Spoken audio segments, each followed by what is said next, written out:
வணக்கம் உறவுகளே.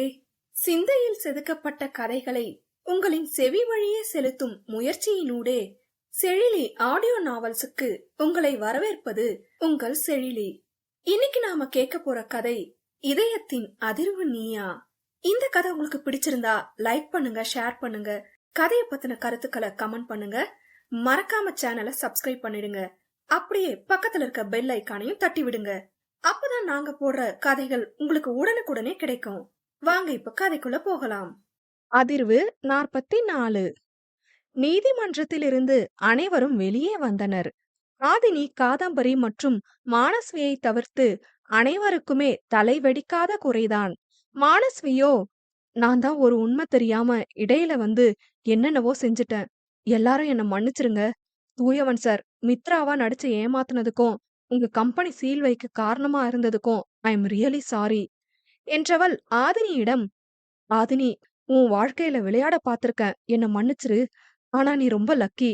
நான் தூயவன் சார லவ் பண்றேன்னு சொன்னப்போ அவர் பொறுமையா அவருக்கு உன் மேல இருக்கிற காதலை எடுத்து சொன்னாரு. அந்த கண்ல உனக்கான காதல் அவ்ளோ இருந்துச்சு. ஆனா அப்ப அத சந்தோஷமா நினைக்க தோணல, இப்ப தோணுது என்க. தூயவனுக்கு ஐயோ என்றிருந்தது. ஆதினியோ தூயவனை அழுத்தமாய் பார்த்தாள். ஆனால் மித்ராவாக இல்லாமல் ஆதினியாகவே அவன் மனதில் இடம் பிடித்து விட்டோம் என்று தெரிந்ததில் ஆதினிக்கு மகிழ்ச்சிதான். பிறகு மாதவன் மாதவியிடம் திரும்பிய மானஸ்வியோ, உங்ககிட்டயும் மன்னிப்பு கேட்டுக்கிறேன் என்று அவள் கூற, மாதவன் மற்றும் மாதவி புரியாமல் முழித்தனர். மாதவனோ, எங்க கிட்ட ஏன் மன்னிப்பு கேக்குறீங்க? தூயவன் அண்ட் ஆதினி கிட்டதானே கேட்கணும் என்று குழப்பத்தோடு கேட்க, அவளோ, இல்ல, உங்ககிட்டயும் கேட்டுதான் ஆகணும். உங்களுக்கு ஆதினி எல்லாமே சொல்வாங்க. அவங்க உண்மைய சொன்ன அப்புறம் உங்க யார் முகத்திலயும் என்னால முழிக்க முடியுமான்னு தெரியல. நான் திரும்ப என்னோட ஊருக்கே போறேன் என்றிட, தூயவனோ, நீ எந்த தப்பு செஞ்சிருந்தாலும் இப்ப கடைசியில நான் எந்த குற்றமும் இல்லைன்னு விடுதலையாக நீங்களும் ஒரு முக்கிய பங்கு. அதுக்கு நான் நன்றி கடன் பட்டிருக்கேன். எதுனாலும் தயங்காம நீங்க என்ன காண்டாக்ட் பண்ணலாம் என்று கூற, அவனின் நல்லுள்ளத்தை எண்ணி மகிழ்ந்தவள், இப்படிப்பட்ட உங்களுக்கு துரோகம் செஞ்ச பாவத்துக்கு என்ன அனுபவிக்க போறேன்னு தெரியல. பட் இப்ப நான் உயிரோட இருக்க காரணமும் அந்த பட்டன் கேமரா ஃபிக்ஸ் பண்ற ஐடியா கொடுத்ததும் ஆதினி தான். இனிமே அவங்களுக்கு ஆபத்து வர வாய்ப்பிருக்கு. ஜாக்கிரதையா இருங்க, நான் வரேன் என்றவள் விடைபெற, சமரோ, எம்மா ஆதினி அரியனாச்சி, இன்னும் கொஞ்ச நேரம் இப்படியே போனா கூட எங்க தலை வெடிச்சிரும். தயவு செஞ்சு என்ன நடந்துச்சுன்னு சொல்லுமா ப்ளீஸ் என்றிட, அவளோ, சொல்றேன் அண்ணா, ஆனா இங்க எப்படி?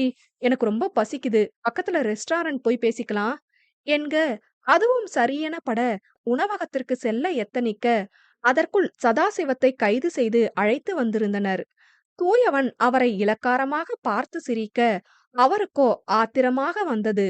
காவல் அதிகாரியிடம், நான் அவன்கிட்ட கொஞ்சம் பேசணும் என்று கூற, தூயவனோ அருகில் வந்தான். காவல் அதிகாரியும் சற்று பின்னே தள்ளி நின்று கொள்ள, என்னங்க ஐயா, நக்கலா பேசுவீங்களே, இப்ப எங்க போச்சு அந்த நக்கல்?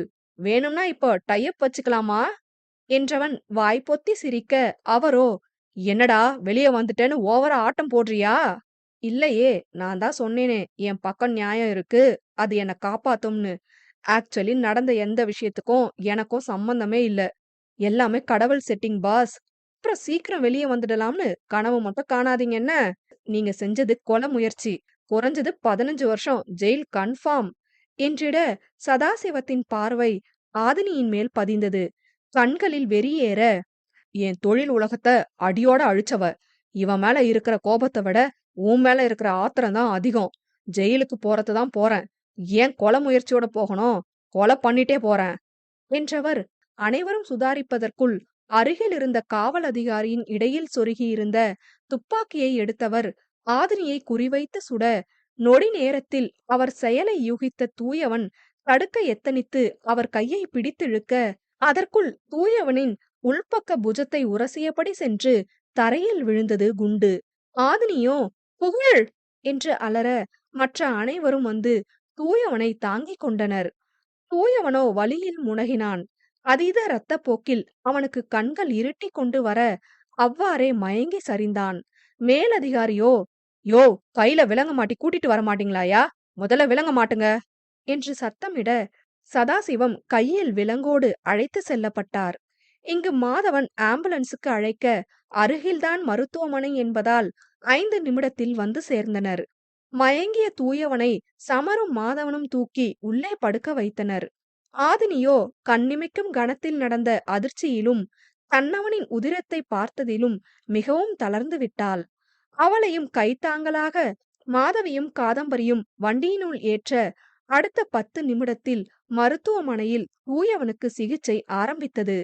அதற்குள் ஆதினிதான் மித்லஸ் மித்ரா என்ற செய்தி கொஞ்சம் கொஞ்சமாக இணையத்தின் மூலம் அனைவருக்கும் பரவ ஊடகத்திலிருந்து பேட்டி எடுக்க ஆட்கள் மருத்துவமனைக்கே வந்துவிட்டனர்.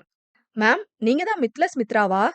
எதனால இவ்ளோ நாள் உங்க அடையாளத்தை மறைச்சிட்டு இருந்தீங்க?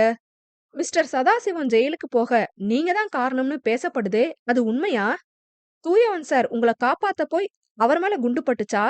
இனிமே உங்களுக்கு ஆபத்துகள் அதிகம்னு சொல்றாங்களே, அதுக்கு முன்னெச்சரிக்கை நடவடிக்கைகள் எதுவும் எடுத்திருக்கீங்களா? என வரிசையாக கேள்வி மாறி பொழிய சமரோ, இங்க பாருங்க, அவங்களே தூயவனுக்கு இப்படி ஆனதுல ரொம்ப மனசு உடைஞ்சு போய் இருக்காங்க. தயவு செஞ்சு எங்களுக்கு ஸ்பேஸ் கொடுங்க ப்ளீஸ் என்று அவர்களை வெளியே அனுப்பினான். அரை மணி நேரத்தில் வெளியே வந்த மருத்துவர், இன்ஜுரி கம்மியா தான் இருக்கு. ஆனா அவரோட உள்பக்க ஆம்ல அடிபட்டிருக்கு. அங்கதான் அல்னா நர்வ்னு சொல்லக்கூடிய கைக்கும் மூளைக்கும் கனெக்ட் ஆகிற ஒரு நரம்பு இருக்கு. சோ அந்த நரம்புல அடிபட்டா கையோட ஃபங்க்ஷன் பாதிக்கலாம். இல்லனா மூளை வரைக்கும் கூட அது பாதிப்பை உண்டாக்கலாம். அதனால ஒரு எம்ஆர்ஐ ஸ்கேன் எடுத்து பார்க்கறது நல்லது.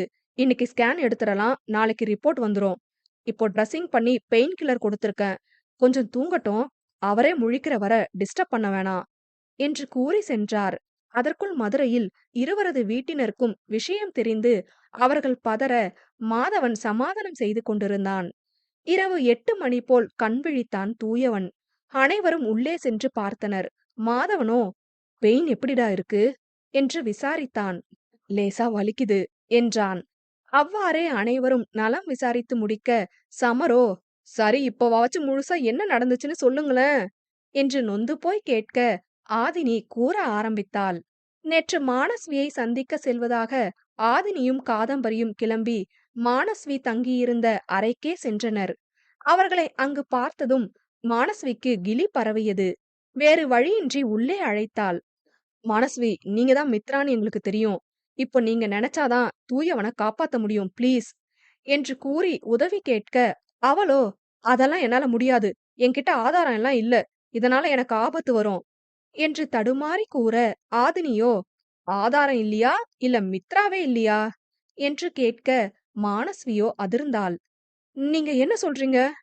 இங்க பாரு மானஸ்வி, நீங்க மித்ரா இல்லன்னு எனக்கு நல்லாவே தெரியும்.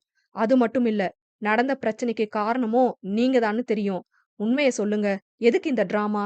இப்ப நீங்க சொல்லலனா அப்புறம் நான் போலீஸ் ஸ்டேஷன் போக வேண்டியிருக்கும் என்று மிரட்ட அதில் பயந்தவள், சரி சொல்றேன். தூயவன் சாருக்கு மித்ரானா தானே பிடிக்கும்.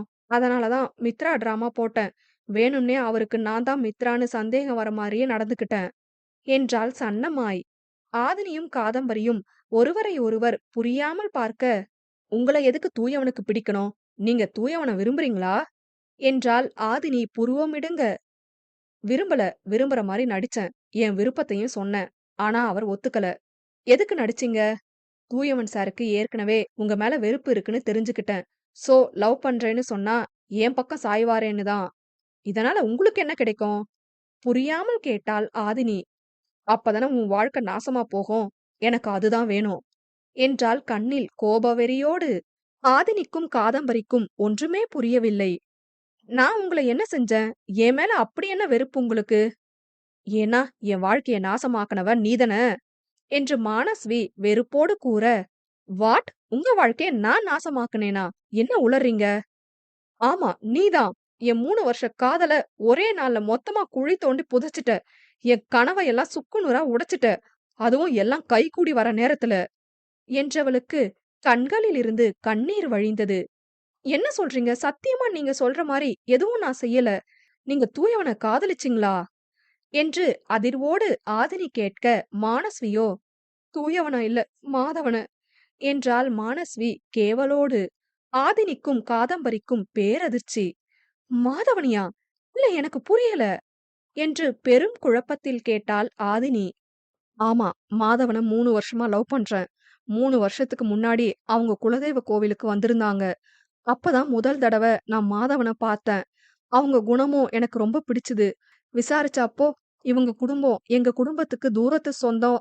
அதுவும் சம்பந்தமற்ற சொந்தம் தான்னு தெரிஞ்ச அந்த செகண்ட், இந்த உலகத்திலேயே ரொம்ப சந்தோஷமா இருக்கறது நானா தான் இருந்திருப்பேன்.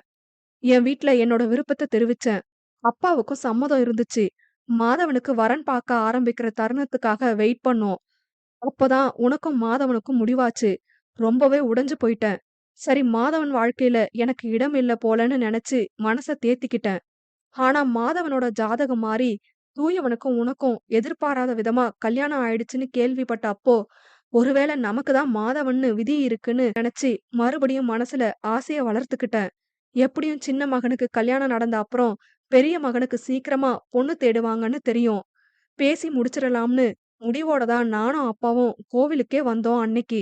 எல்லாம் கூடி வர நேரத்துல நீ அருள் வந்த மாரி நடிச்சு என் வாழ்க்கையிலேயே விளையாண்டுட்ட என்று கூறியவள் முறைக்க, ஆதினியோ, ஆமா, நான் அருள் வந்த மாரி நடிச்சேன்தான்.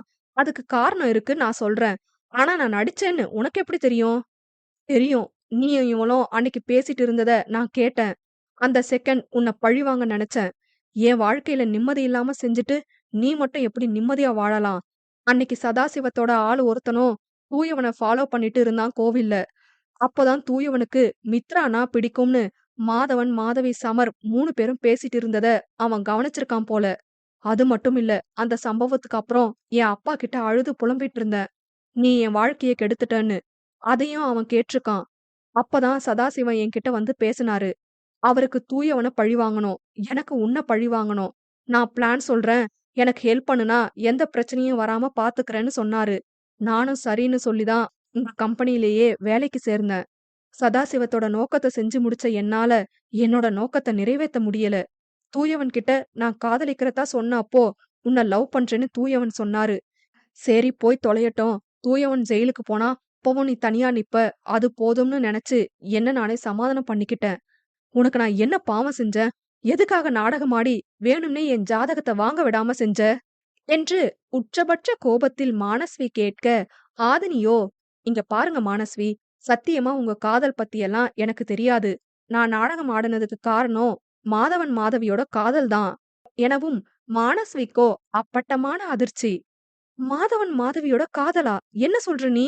என மானஸ்வி புருவமிடுங்க கேட்க, ஆமா மானஸ்வி, உங்க காதலுக்கு நான் குறுக்க வரல.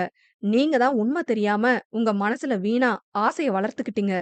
எனக்கும் மாதவனுக்கும் நடக்க இருந்த கல்யாணம் நின்னதுக்கு காரணம் ஜாதகம் மாறுனது மட்டும் இல்ல. ஜாதகம் மாறாம இருந்திருந்தாலும் மாதவன் கூட என் கல்யாணம் நடந்திருக்காது. நாங்களே கல்யாணத்த நிறுத்துற ஐடியால தான் இருந்தோம். தூயவன் கூட என் கல்யாணம் நடந்ததுதான் எதிர்பாராத ஒண்ணு என்றவள், மாதவன் கோவிலில் திருமணத்திற்கு சம்மதம் கூறியது, பெண் பார்த்து சென்றது, சென்னையில் மாதவன் மாதவி தன்னை சந்தித்து அவர்களது 5 வருட காதலை பற்றி கூறியது என அனைத்தையும் ஆதினி கூற, மானஸ்வியின் மனதில் குற்ற உணர்வு மேலோங்கியது. மாதவனும் மாதவியும் 5 வருஷமா லவ் பண்றாங்களா என்று கண்கள் கலங்க கேட்டாள் மானஸ்வி. ஆமா மானஸ்வி, நான் அன்னைக்கு அருள் வந்த மாதிரி நடிக்காம இருந்திருந்தாலும் உங்களுக்கு மாதவன் கூட கல்யாணம் ஆகியிருக்காது. என்னைக்கா இருந்தாலும் அவங்க காதல் விஷயத்த வீட்ல சொல்ற ஐடியால தான் இருந்தாங்க. நான் ஜஸ்ட் ஹெல்ப் பண்ண, அவ்வளோதான் என்று ஆதினி தன் நிலையை விளக்க, மானஸ்விக்கு தான் செய்த முட்டாள்தனம் நன்றாக புரிந்தது. அவள் வருந்துகிறாள் என்று புரிந்த ஆதினி, தெரிஞ்சோ தெரியாமையோ நான் தான் உங்க வாழ்க்கைய கெடுத்துட்டேன்னு நீங்க நினைக்கிறீங்க. தப்பே நான் செய்யலனாலும் உங்ககிட்ட மன்னிப்பு கேக்குறேன். ப்ளீஸ், நீங்க தான் இப்போ எனக்கு ஹெல்ப் பண்ணணும். கண்டிப்பா அந்த சதாசிவம் உங்கள சும்மா விடமாட்டான். நீங்க கோர்ட்ல நாளைக்கு வந்து சாட்சி சொன்னாதான் இதுக்கு ஒரு முடிவு கிடைக்கும் என்று ஆதினி தன் மீது தவறில்லை என்ற போதிலும் இறங்கி சென்றாள் தூயவனுக்காக. தன் தவறை உணர்ந்த மானஸ்வியோ, சாரி ஆதினி, நான் செஞ்ச முட்டாள்தனத்துக்கு உங்கள காரணமா நினைச்சிட்டேன். என் அப்பா மாதவன பத்தி விசாரிக்கும் போது கூட மாதவன் யாரையும் காதலிக்கல, அப்பா அம்மா பார்த்து கட்டி வைக்கிற பொண்ணுக்காக தான் வெயிட் பண்றாருன்னு சொன்னாங்க. அதனால மாதவிய பத்தின யோசனை எனக்கு இல்ல. முழுக்க முழுக்க இது ஏன் தப்புதான். தேவையில்லாம இப்போ தூயவன் சேர பிரச்சனையில மாட்டி விட்டுட்டேன். என்ன மன்னிச்சிருங்க ஆதினி என்று மனதார மன்னிப்பு வேண்டினாள். ஆதினிக்கு மானஸ்வியின் நிலை நன்றாகவே புரிந்தது. காதல் தந்த வலி அவளை இவ்வாறு செய்ய வைத்திருக்கிறது என்று புரிந்து கொண்டவள், பரவால்ல மானஸ்வி, நீங்க உண்மைய புரிஞ்சுக்கிட்டதே எனக்கு சந்தோஷம்தான். நாளைக்கு கோர்ட்ல வந்து நீங்க உண்மைய சொல்லிட்டாலே எல்லா பிரச்சனையும் முடிஞ்சிரும். அப்படியே நாம உங்களுக்கு பாதுகாப்பும் வாங்கிரலாம். அப்பதான் சதாசிவத்தால உங்கள எதுவும் செய்ய முடியாது என்று திட்டத்தை கூற, கண்டிப்பா ஆதினி, என்னால உருவான பிரச்சனைய நானே சரி பண்றேன் கண்டிப்பா. என் நிலைமைய புரிஞ்சு கோவப்படாம பெருந்தன்மையா நடந்துக்கிறதுலயே உங்க நல்ல மனசு எனக்கு புரியுது. உங்களுக்கு போய் கெட்டது செய்ய நினைச்சிட்டேனேன்னு கில்ட்டியா இருக்கு. கண்டிப்பா உங்கள இந்த பிரச்சனையிலிருந்து வெளிய கொண்டு வந்தாதான் என்னால இனி நிம்மதியா இருக்க முடியும்.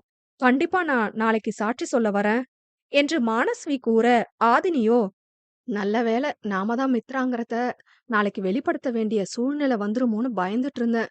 மானஸ்வி வரேன்னு சொல்லிட்டாங்க என்று நினைத்துக் கொண்டிருக்க, மானஸ்வியோ, ஆமா ஆதினி, எனக்கு ஒரு சந்தேகம். நான் மித்ரா இல்லங்கிறது உங்களுக்கு எப்படி தெரியும்? எத வச்சு கண்டுபிடிச்சீங்க? ரொம்ப ஸ்ட்ராங்கா சொன்னீங்களே என்று கேட்க, ஆதினியும் காதம்பரியும் ஒருவரை ஒருவர் பார்த்து கொண்டனர்.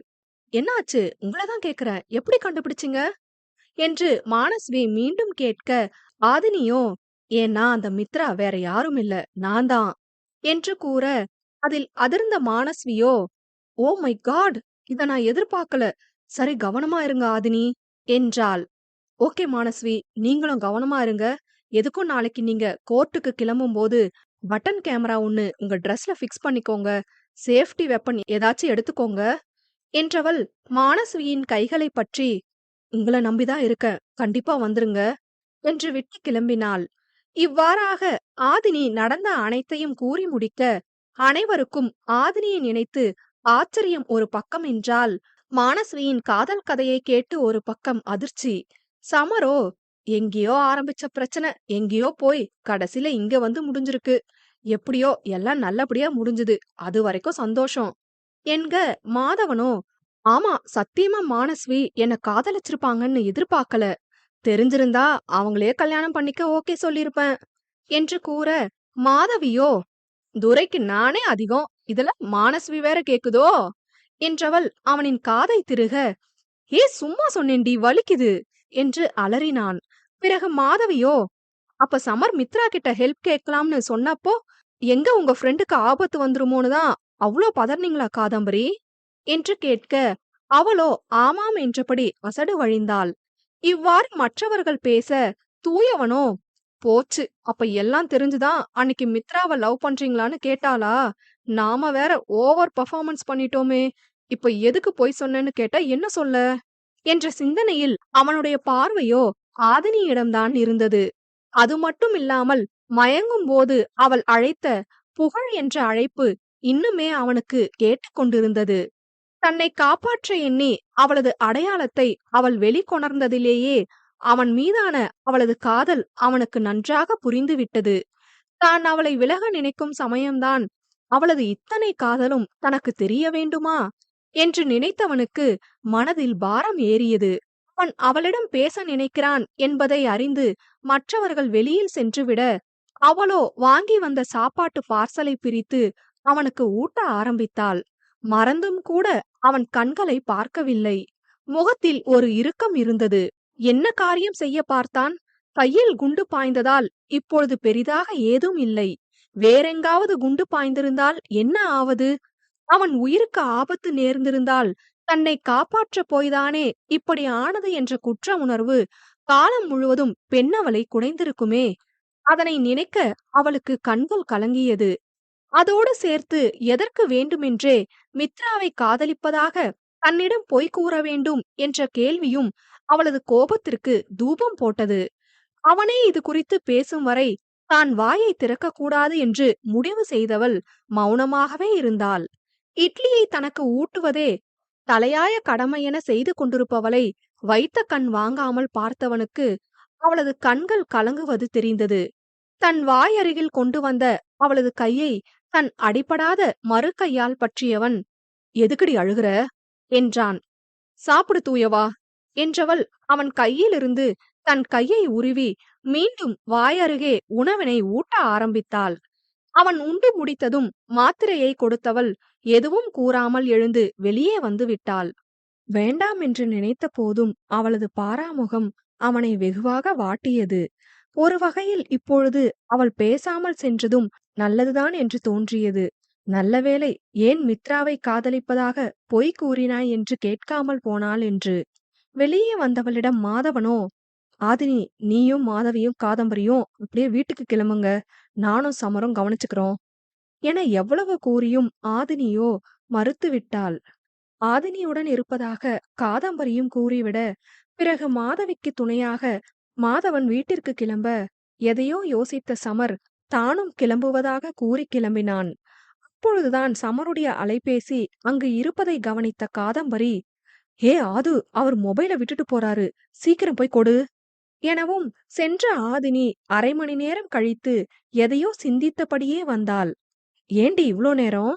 என காதம்பரி வினவ, அவளோ, "டாக்டர் கிட்ட பேசிட்டு இருந்தேன். சரி, எனக்கு தலை வலிக்குது, கேண்டீன் போயிட்டு ஒரு டீ குடிச்சிட்டு வருவோமா என்று கேட்க, பின் இருவரும் சென்றனர். ஆதினியோ, "சரி, என்ன ஆச்சு? நீ அன்னைக்கு சமர் அண்ணாவ பார்க்க போனியே" என்று கேட்டாள். பெருமூச்சொன்றினை வெளியிட்ட காதம்பரி, "எல்லாம் சொல்லிட்டேன்" என்று பட்டென கூறவும், "என்ன சொல்ற நீ? எல்லாமே சொல்லிட்டியா? லூசா காது நீ? மெனக்கெட்டு சொல்லிதானே அனுப்புன. கொஞ்சம் யோசி பேசுறதுக்கு முன்னாடின்னு. இனிமே யோசிக்க என்ன ஆது இருக்கு? நான் ஏற்கனவே முடிவு செஞ்சது தானே. உன் கண்டிஷனுக்கு அண்ணா சரின்னு சொல்லிட்டாரா?" "கண்டிஷனா? ஆது, நீ என்ன பேசுற? இதுதான் என் முடிவு. இதுக்கு நீ சம்மதிச்சாதான் நாம லவ் பண்ணலாம்னு நான் என்ன கண்டிஷனா போட போனேன்? இது என்னோட குறிக்கோள், அவ்வளோதான். அத அவர் ஏத்துக்கணும்னு நான் நினைக்கவே இல்ல. அவர் ஏத்துக்கவும் வேணாம். அதுதான் நான் ஆசைப்படுறது. அவர் நான் சொன்னதுக்கு சம்மதம்னு வந்து நின்னா கூட எனக்கு அதுல உடன்பாடு இல்ல. என்ன காதலிச்ச பாவத்துக்கு அவர் எதுக்கு இவ்ளோ பெரிய இழப்ப சந்திக்க நேரணும்?" என்றாள் ஆதங்கமாய். "அப்ப உனக்கே இது பெரிய இழப்புன்னு தெரியுது தானே காது? அப்புறம் ஏன் இந்த குறிக்கோள்?" வருத்தம் தோய்ந்த குரலில் கேட்டாள் ஆதினி. "இது சாதாரணமான வாழ்க்கை வாழ்ந்தவங்களுக்கு இழப்பாதான் தெரியும். ஆனா நான் அனுபவிச்ச வலி எனக்கு தானே ஆது தெரியும். சரி, நீ தத்தெடுத்து ஒரு குழந்தைய வளர்த்தா மட்டும் எப்ப வேணா நமக்கு என்ன வேணா ஆகலாம். அப்பவும் அது அந்த குழந்தைக்கு இழப்பு தானே?" என்று ஆதினி கேட்க, "ஆது, என்னோட வயித்துல பொறக்க போற குழந்தை ஏதோ ஒரு சூழ்நிலையில நான் அனுபவிச்ச மாரி வலிய அனுபவிக்க கூடாதுங்கிறது என்னோட குறிக்கோள் இல்ல. என்ன மாரி நெறைய குழந்தைகள் பெத்தவங்க பாசம் இல்லாம தவிக்கிறாங்க. அவங்களுக்கு அத கொடுக்கறது தான் என் குறிக்கோள். அத நீ குழந்தை பெத்துக்காம இருந்தா மட்டும் தான் கொடுக்க முடியுமா? நீ ஒரு குழந்தைக்கு தாயானாலும் உன்னால ஒரு குழந்தைய தத்தெடுத்து வளர்க்க முடியுமே" என்றாள் ஆதினி யோசனையோடு. "ஏன் ஆதினி, ஒரே வயித்துல பொறந்த மூத்த குழந்தையே தனக்கப்புறம் பொறந்த தன்னோட தம்பி தங்கச்சி மேல அப்பா அம்மா அதிகமா பாசம் வச்சிருக்காங்களோன்னு நினைச்சு பொறாமப்படுவாங்க. அப்படி இருக்கும்போது நான் தத்தெடுத்த குழந்தை நான் பெத்த குழந்தைய பார்த்து தன்னைத்தானே தாழ்வா நினைக்கும் தானே? இல்ல ஏதோ ஒரு கட்டத்துல நான் பெத்த குழந்தை நான் தத்தெடுத்த குழந்தைய நீ வேற வீட்டு ஆள்னு விளையாட்டுத்தனமா சொன்னா கூட அது அந்த குழந்தைய எவ்ளோ பாதிக்கும்? விவரம் தெரிஞ்சு ஏற்படுற காயத்தை விட விவரம் தெரியாத வயசுல ஏற்படுற காயம் ஆழமா மனச பாதிக்கும் ஆது. அதுக்கு கண்டிப்பா நான் இடம் கொடுக்க மாட்டேன். என்னோட குறிக்கோள் என்ன பொறுத்தவரை கரெக்ட் தான். அதை யாருக்காகவும் எதுக்காகவும் நான் மாத்திக்க மாட்டேன். என் குறிக்கோள் வேற யாரையும் பாதிக்க கூடாதுன்னு நினைச்சுதான் நான் கல்யாணமே பண்ணிக்க கூடாதுன்னு இருந்தேன். ஆனா இந்த பாழா போன காதல் வந்து தொலைச்சிட்டு அவர்கிட்ட இருந்து மறைக்க ரொம்பவே போராடுனேன். ஆனா என் கண்ண பார்த்தே என் உணர்வுகள அவரு கணிச்சிடுறாரு. இப்படிப்பட்டவர் கிடைக்க நான் கொடுத்துதான் வச்சிருக்கணும். ஆனா என்னோட குறிக்கோள் அவரையும் அவர் குடும்பத்தையும் பாதிக்கும். சுயநலமாவும் என்னால நடக்க முடியாது. அது மாதிரி என்னோட குறிக்கோளையும் என்னால விட முடியாது என தீர்க்கமாக கூற, அடுத்து ஆதினி கூறிய செய்தியில் காதம்பரி இடிந்து போனாள். அதிர்வு 45. "உன் குறிக்கோளால அந்த மனுஷன் ஆபரேஷன் செய்யற அளவுக்கு போயிட்டாரு காது" என்று ஆதினி கூற, அவள் கூற்றில் இடிந்து போனவள், "நீ என்ன சொல்ற ஆது?" என்று கேட்டவளது கண்களில் கண்ணீர் வழிந்தது. "ஆமாண்டி" என்றவள் நடந்ததை கூற ஆரம்பித்தாள். சமரின் அலைபேசியை கொடுக்க சென்ற ஆதினி, சமர் ஏதோ மருத்துவருடைய அறைக்குள் நுழைவது தெரிந்தது.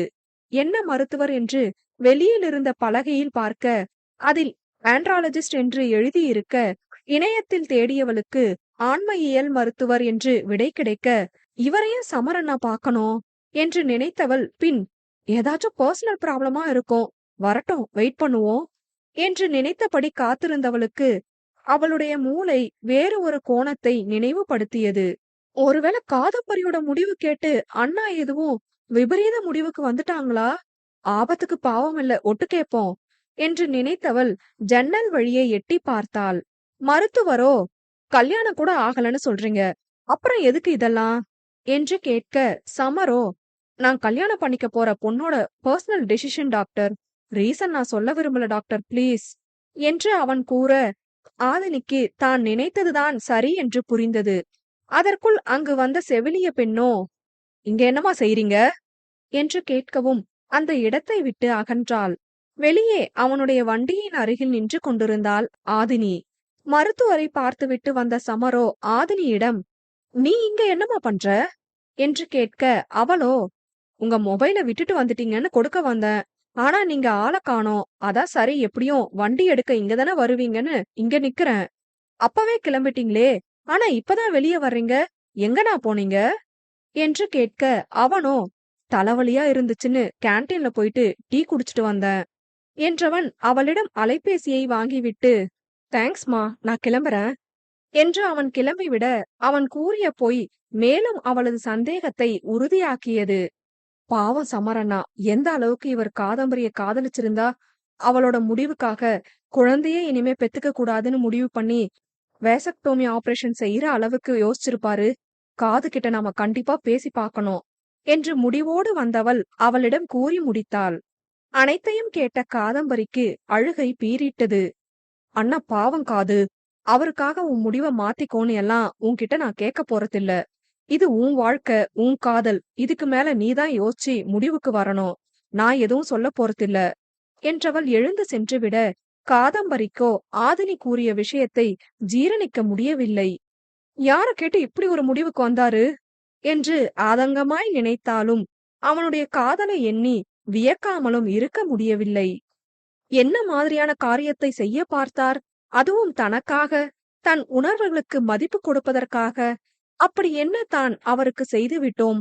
அவர் எதிர்பார்த்த காதலை கூட தர மறுத்துவிட்டோமே என்றெல்லாம் காதம்பரி நினைக்க, அவளின் மனசாட்சியோ, நீ அவரோட காதல வேற ஒரு காரணத்துக்காக மறுத்திருந்தா கூட பரவாயில்ல, ஆனா குழந்தை பெத்துக்க கூடாதுன்னு முடிவோட இருக்கிறத காரணமா சொன்னா, அப்ப அதுக்கு என்ன செஞ்சா உன் காதல் கிடைக்கும்னு தான் அவர் யோசிப்பாரு என்று அவனுக்கு சாதகமாக கூறியது. என்ன இருந்தாலும் இதை என்னால ஏத்துக்க முடியாது. அவருக்குன்னு ஒரு வாழ்க்கை இருக்கு, என்னால அவர் ஏன் அதை இழக்கணும் என்று நினைத்தவள், உங்ககிட்ட கொஞ்சம் பேசணும், நாளைக்கு மீட் பண்ணலாம் என்று குறுஞ்செய்தி அனுப்பிவிட்டு எழுந்து வந்தாள். மறுநாள் பொழுது விடிய ஆதினியோ, நீ கிளம்பு காது, நான் இருக்கேன்ல பாத்துக்கிறேன், ஏற்கனவே நேத்து லீவ் போட்டுட்ட, நான் 2 நாள் லீவ் அப்ளை பண்ணிட்டேன், மெடிக்கல் எமர்ஜென்சின்னு, அந்த மேனேஜர் ஏதாச்சும் கேட்டா சமாளி என்றிட காதம்பரியும் கிளம்பினாள். மாதவன் மற்றும் மாதவி வர அவர்களிடம், வீட்ல இருந்து எதுவும் கேட்டாங்களா மாதவன் என்று விசாரித்தாள் ஆதினி. கேட்டாங்களாவா? நேத்து நைட்டு கிளம்பி இன்னைக்கு வந்தே தீருவோம்னு நின்னாங்க. நான் தான் இருக்கேன்ல, நான் பாத்துக்கிறேன், காயம் கொஞ்சம் சரியானதும் தூயவனும் ஆதினியும் நம்ம வீட்டுக்கு வருவாங்கன்னு சொல்லி சமாளிச்சு வச்சிருக்கேன். உங்க அப்பா அம்மாவும் எங்க வீட்டுக்கு வந்துட்டு இருக்காங்களாம். வந்ததும் வீடியோ கால் பண்ணி தூயவனை எல்லாரும் விசாரிச்சாதான் நிம்மதியா இருப்பாங்க என்று கூறிக்கொண்டிருக்க, தூயவன் கண் விழித்தான். அவன் தன்னை சுத்தப்படுத்திக் கொண்டு வந்த அமர, பிறகு இரு வீட்டாரும் காணொளி அழைப்பின் மூலம் தூயவனை விசாரித்தனர். மீனாட்சி அம்மாளும் இந்திராவும் கண்ணீர் வடித்தனர் அவனின் காயத்தை எண்ணி. ஐயோ, தயவு செஞ்சு அழாதீங்க பாட்டி. மா, இது வெறும் சின்ன காயம்தான், கட்டுதான் பெருசா இருக்கு, கண்டிப்பா சீக்கிரமாவே சரியாகிரும் என்றவன் கணபதியிடம், பா நீங்களாச்சும் சொல்லுங்க, எனக்கு ஒண்ணும் இல்லன்னு என்றவன் அருகில் இருந்த ஆதினியிடம், என்னடி பாக்குற சொல்லேன் என்றிட, பிறகு அவளும் சமாதானம் செய்தாள். கேசவனோ, மாப்பிள, நீங்க கிடைக்க ஆதினி ரொம்ப கொடுத்து வச்சிருக்கணும்.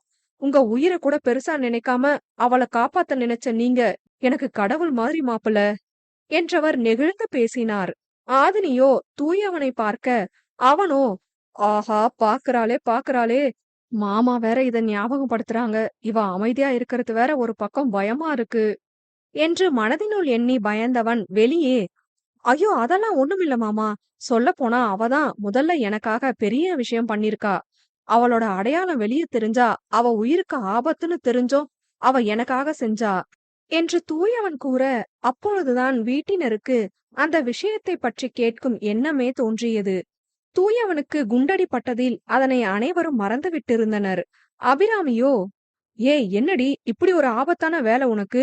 எங்க கிட்ட கூட ஒரு வார்த்தை சொல்லாம மறைச்சிருக்க. இதனால எப்பேற்பட்ட ஆபத்து வருமோன்னு நாங்க இங்க வயித்துல நெருப்ப கட்டிக்கிட்டு இருக்கணுமா என்று ஆதங்கத்தில் திட்ட, கேசவனோ, விடு அபிராமி, எனக்குமே முதல்ல கேட்டு பயம் இருந்துச்சுதான். ஆனா அவ மித்ராவா இருந்ததுனாலதான் இப்போ மாப்பிளைய அந்த வழக்குல இருந்து வெளியே கொண்டு வர முடிஞ்சுது என்று கூற, ஆதினியோ, அப்பா அம்மா அத்தை மாமா பாட்டி உங்க எல்லார்கிட்டயும் நான் மித்ராங்கிற விஷயத்த மறைச்சதுக்கு மன்னிப்பு கேட்டுக்கிறேன். எனக்கு வேற வழி தெரியல என்க. நீ எதுக்குடிமா மன்னிப்பெல்லாம் கேட்டுக்கிட்டு இருக்க? இப்படி ஒரு வீரமான மருமக எங்களுக்கு கிடைச்சத நினைச்சு நாங்க பெருமைதான் படணும். ஊரு கண்ணு எல்லாம் உன் மேல பட்டிருக்கோம். இங்க வந்ததும் நான் சுத்தி போடுறேன் என்றவர் அலைபேசி வழியாகவே அவள் முகத்தை தடவி விரல்களை மடக்கி சொடுக்கிட்டு திருஷ்டி கழித்தார். கணபதியும் இந்திராவும், இனிமேதான் நீ ஜாக்கிரதையா இருக்கணும், பாத்து இருந்துக்கோ என்றனர். இவ்வாறாக அந்த காணொளி அழைப்பு முடிய, தூயவனோ, மாதவா, நீயும் மாதவியும் கொஞ்சம் நம்ம கம்பெனிக்கு போய் சமருக்கு ஹெல்ப் பண்றீங்களா? அந்த பிரச்சனைக்கு அப்புறம் இன்னைக்குதான் கம்பெனி ஓபன் பண்ணிருக்கான் சமர். வேலை எக்கச்சக்கமா இருக்கும் என்று கூற, அவர்கள் இருவரும் தூயவனின் நிறுவனத்திற்கு சென்று விட்டனர். அவனுக்கு தேவையானவற்றை செய்து முடித்த ஆதினியோ காலை உணவை கொடுத்துவிட்டு தானும் உண்டாள். நேரம் மதியம் 12 கடக்க, தூயவனோ, நான் குளிக்கணும் என்றிட, அவளோ அவனது காயத்தையும் அவனையும் மாறி மாறி பார்த்தவள் முறைத்தாள். ஏ ப்ளீஸ் டி, ஒரு நாள் கூட குளிக்காம இருந்ததில்ல. குளிக்கலனா எனக்கு என்னவோ போல இருக்கும். நான் காயத்துல தண்ணி படாம குளிச்சுட்டு வரேன் என்றவன் எழும்ப போக, அவளோ, இரு வரேன் என்றபடி கழிவறைக்குள் சென்றவள் ஒரு பாத்திரத்தில் தண்ணீரும் டவலையும் எடுத்து வந்தாள். குளிக்க கூடாதுன்னு டாக்டர் சொல்லிருக்காங்க. நீ சட்டைய கழட்டு, நான் துடைச்சு எடுக்கிறேன் என்க. அவனோ, இல்ல இல்ல, இதெல்லாம் எனக்கு திருப்தியா இருக்காது, நான் அங்க போய் குளிக்கிறேனே ப்ளீஸ் என்று பாவமாக கெஞ்சுபவனை வாரி அள்ளிக்கொள்ள தோன்றியதுதான் ஆதினிக்கு. அரும்பாடுபட்டு முகத்தில் உணர்வுகளை வெளிக்காட்டாமல் இருக்க முயன்றவள் அவனை முறைக்க, அவள் முறைப்பில் தானே தனது சட்டையை கழட்டினான், முகத்தை தொங்க போட்டபடி. உதடு மடித்து சிரித்தவள் பிறகு ஈர துணியை கொண்டு அவன் மேனியை துடைக்க ஆரம்பித்தாள். திருமணம் ஆனதிலிருந்து அவனை வெற்றுடம்பில் அவள் எதிர்கொண்டதில்லை. இதுவே முதல் முறை. தானாகவே ஒரு கூச்சம் வந்து ஒட்டிக்கொள்ள அவளது முகமோ சிவந்தது. மனதிலே உள்ளோரும் உணர்வுகள் மலர்ந்ததே, முட்டான உறவுகள் திறந்ததே, தன்னாலே கதவுகள் நமக்கு முன்னாலே. பெண்ணவளுக்கே இவ்வாறென்றால் ஆடவனை குறித்து கூறவா வேண்டும்? அவனவனின் நெருக்கம் அவனை வெகுவாக இம்சித்தது. அவளது ஸ்பரிசத்தில் மேனி சிலிர்த்தது. நேற்றைய நிகழ்விற்கு பின்பு இருவருக்கும் ஒருவர் மீது ஒருவர் அன்பு பெருகியிருக்க, அது இன்னும் இன்னும் அவர்களை நெருங்க வைத்தது. அவனின் கழுத்து பகுதியை துடைக்க எண்ணி ஆதினி அருகில் வர, இருவரது முகத்திற்கும் சிறு இடைவெளிதான் தென்பட்டது. இருவருக்குமே உணர்வுகள் மேலோங்க, தூயவனின் அடிபடாத கை தானாகவே அவளது இடையை வளைத்து இன்னும் அருகில் இழுக்க, அதில் முதலில் அதிர்ந்தவள் பின் அமைதியாக இசைந்து கொடுத்தவளின் இதழ்கள் லேசான முறுவலுடன் விரிய, அதனை அவளின் சம்மதமாக எடுத்துக்கொண்டவன் அவளின் இதழின் பால் ஈர்க்கப்பட்டான். தேகம் இப்போது உணர்ந்தது தென்றல், என் மீது படர்ந்தது மோகம், முன்னேறி வருகிறது முன்னே. இருவரின் இதழ்களும் ஒன்றோடொன்று இழைய போகும் நேரம் அவனது புருவங்கள் யோசனையில் சுருங்க, சிந்தை வேறு எதையோ சிந்திக்க, சட்டென மோன நிலையிலிருந்து விடுபட்டவன் அவளை தன்னிடமிருந்து மெதுவாக பிரித்தான். ஆதினிக்குத்தான் என்னவோ போல் ஆகிவிட்டது. அவனது நிராகரிப்பில் கண்கள் எல்லாம் தானாக கலங்க, அவன் முன் அழக்கூடாதென்று பாத்திரத்தையும் துணியையும் எடுத்துக்கொண்டு விறுவிறுவென கழிவறைக்குள் புகுந்து கொண்டாள். அவளின் கலங்கிய முகத்தினை கண்டவனுக்கு தன்மீதே கட்டுக்கடங்காமல் கோபம் எழுந்தது. அங்கே அங்கே வந்து வந்து கலக்கும் வெண்மேகமும் வெண்ணிலவும் போல, எந்தன் மன எண்ணங்களை யார் அறிவார்? என் நெஞ்சமோன் போலல்ல, ஏதோ ஓர் மாற்றம், நிலை புரியாத தோற்றம். ஐயோ என்று புலம்பியவன் ஆற்றாமையில் தன் மற்றொரு கை விரல்களை மடக்கி கட்டிலில் ஓங்கி குத்தினான். உள்ளே சென்றவளுக்கு அழுகை நிற்காமல் வந்தது. என்னதான் அவனுக்கு பிரச்சனை? அன்னைக்கும் இதேதான் செஞ்சான். எதை மனசுல வச்சுட்டு இப்படி செய்யறான்? நானும் அவனை நெருங்க சொன்னேன். நெருங்குனதும் அவன்தான், விலகுறதும் அவன்தான். நானும் மனுஷி தானே, எனக்கும் ஃபீலிங்ஸ் இருக்கும் தானே. அவன மாதிரியே என்னையும் ரோபோன்னு நினைச்சிட்டானா? ஆனா அவன் கண்ணுல எனக்கான காதலை நான் பாக்குறேன். அவனுக்கும் காதல், ஆசை, காமம்னு எல்லாமே என்கிட்ட தோணுது. அப்புறம் ஏன் இப்படி என்று அழுது புலம்பியவள் பிறகு முகத்தை கழுவிக்கொண்டு வெளியே வந்தாள். தூயவனோ, ஐ எம் சாரி, நான் வேணும்னு எதுவும் செய்யல, ஹாஸ்பிட்டல்ல என்று அவன் இழுக்க அவளோ கண்டு கொள்ளவில்லை. நமக்கு நல்லா வேணும்தான், எவ்வளவு நொந்து போயிருப்பா. நீ மட்டும் இல்லடி, நானும் நொந்துதான் போறேன், என்ன மன்னிச்சிரு. நான் எவ்வளவு ட்ரை பண்ணாலும் என்னால முடியலடி என்று மனதினுள் நினைக்க அதன் பிரதிபலிப்பாய் அவனது முகமே அவன் உள்ளே மருகுகிறான் என ஆதினிக்கு காட்டிக் கொடுத்தது. ஏதோ ஒரு விஷயம் இவன் நம்ம கிட்ட மறைக்கிறான். இப்படி தெரிஞ்சு நம்மள காயப்படுத்துற அளவுக்கு நம்மால மோசம் இல்ல என்ற உண்மை புரிய கோபத்தில் இருந்த ஆதினியின் முகம் இப்பொழுது யோசனையை தத்தெடுத்தது. இது நிரந்தரம் அல்ல, மாறிவிடும் மனநிலைதான்.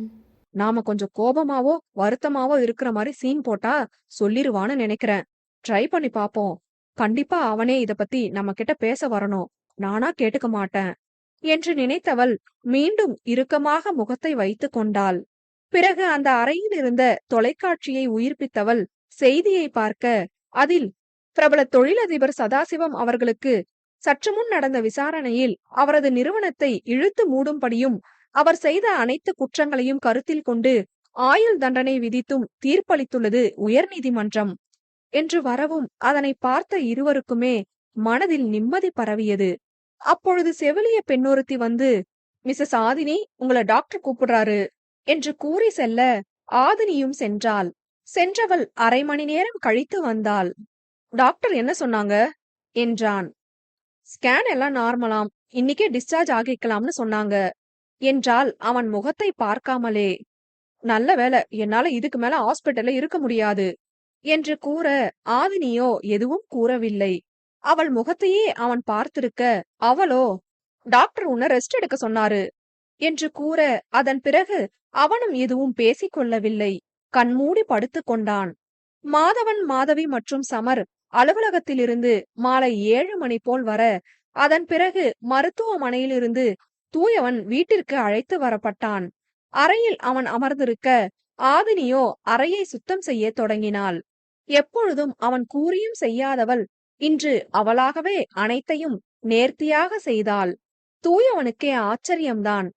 என்ன ஒரு அதிசயம், நான் சொல்லாமலேயே எல்லாத்தையும் நீட்டா அரேஞ்ச் பண்ற என்று கேட்க அவளோ அவனை பாவனையில்லாத முகத்தோடு பார்த்துவிட்டு பின் நான் சாப்பாடு எடுத்துட்டு வரேன் என்று சென்று விட்டாள்.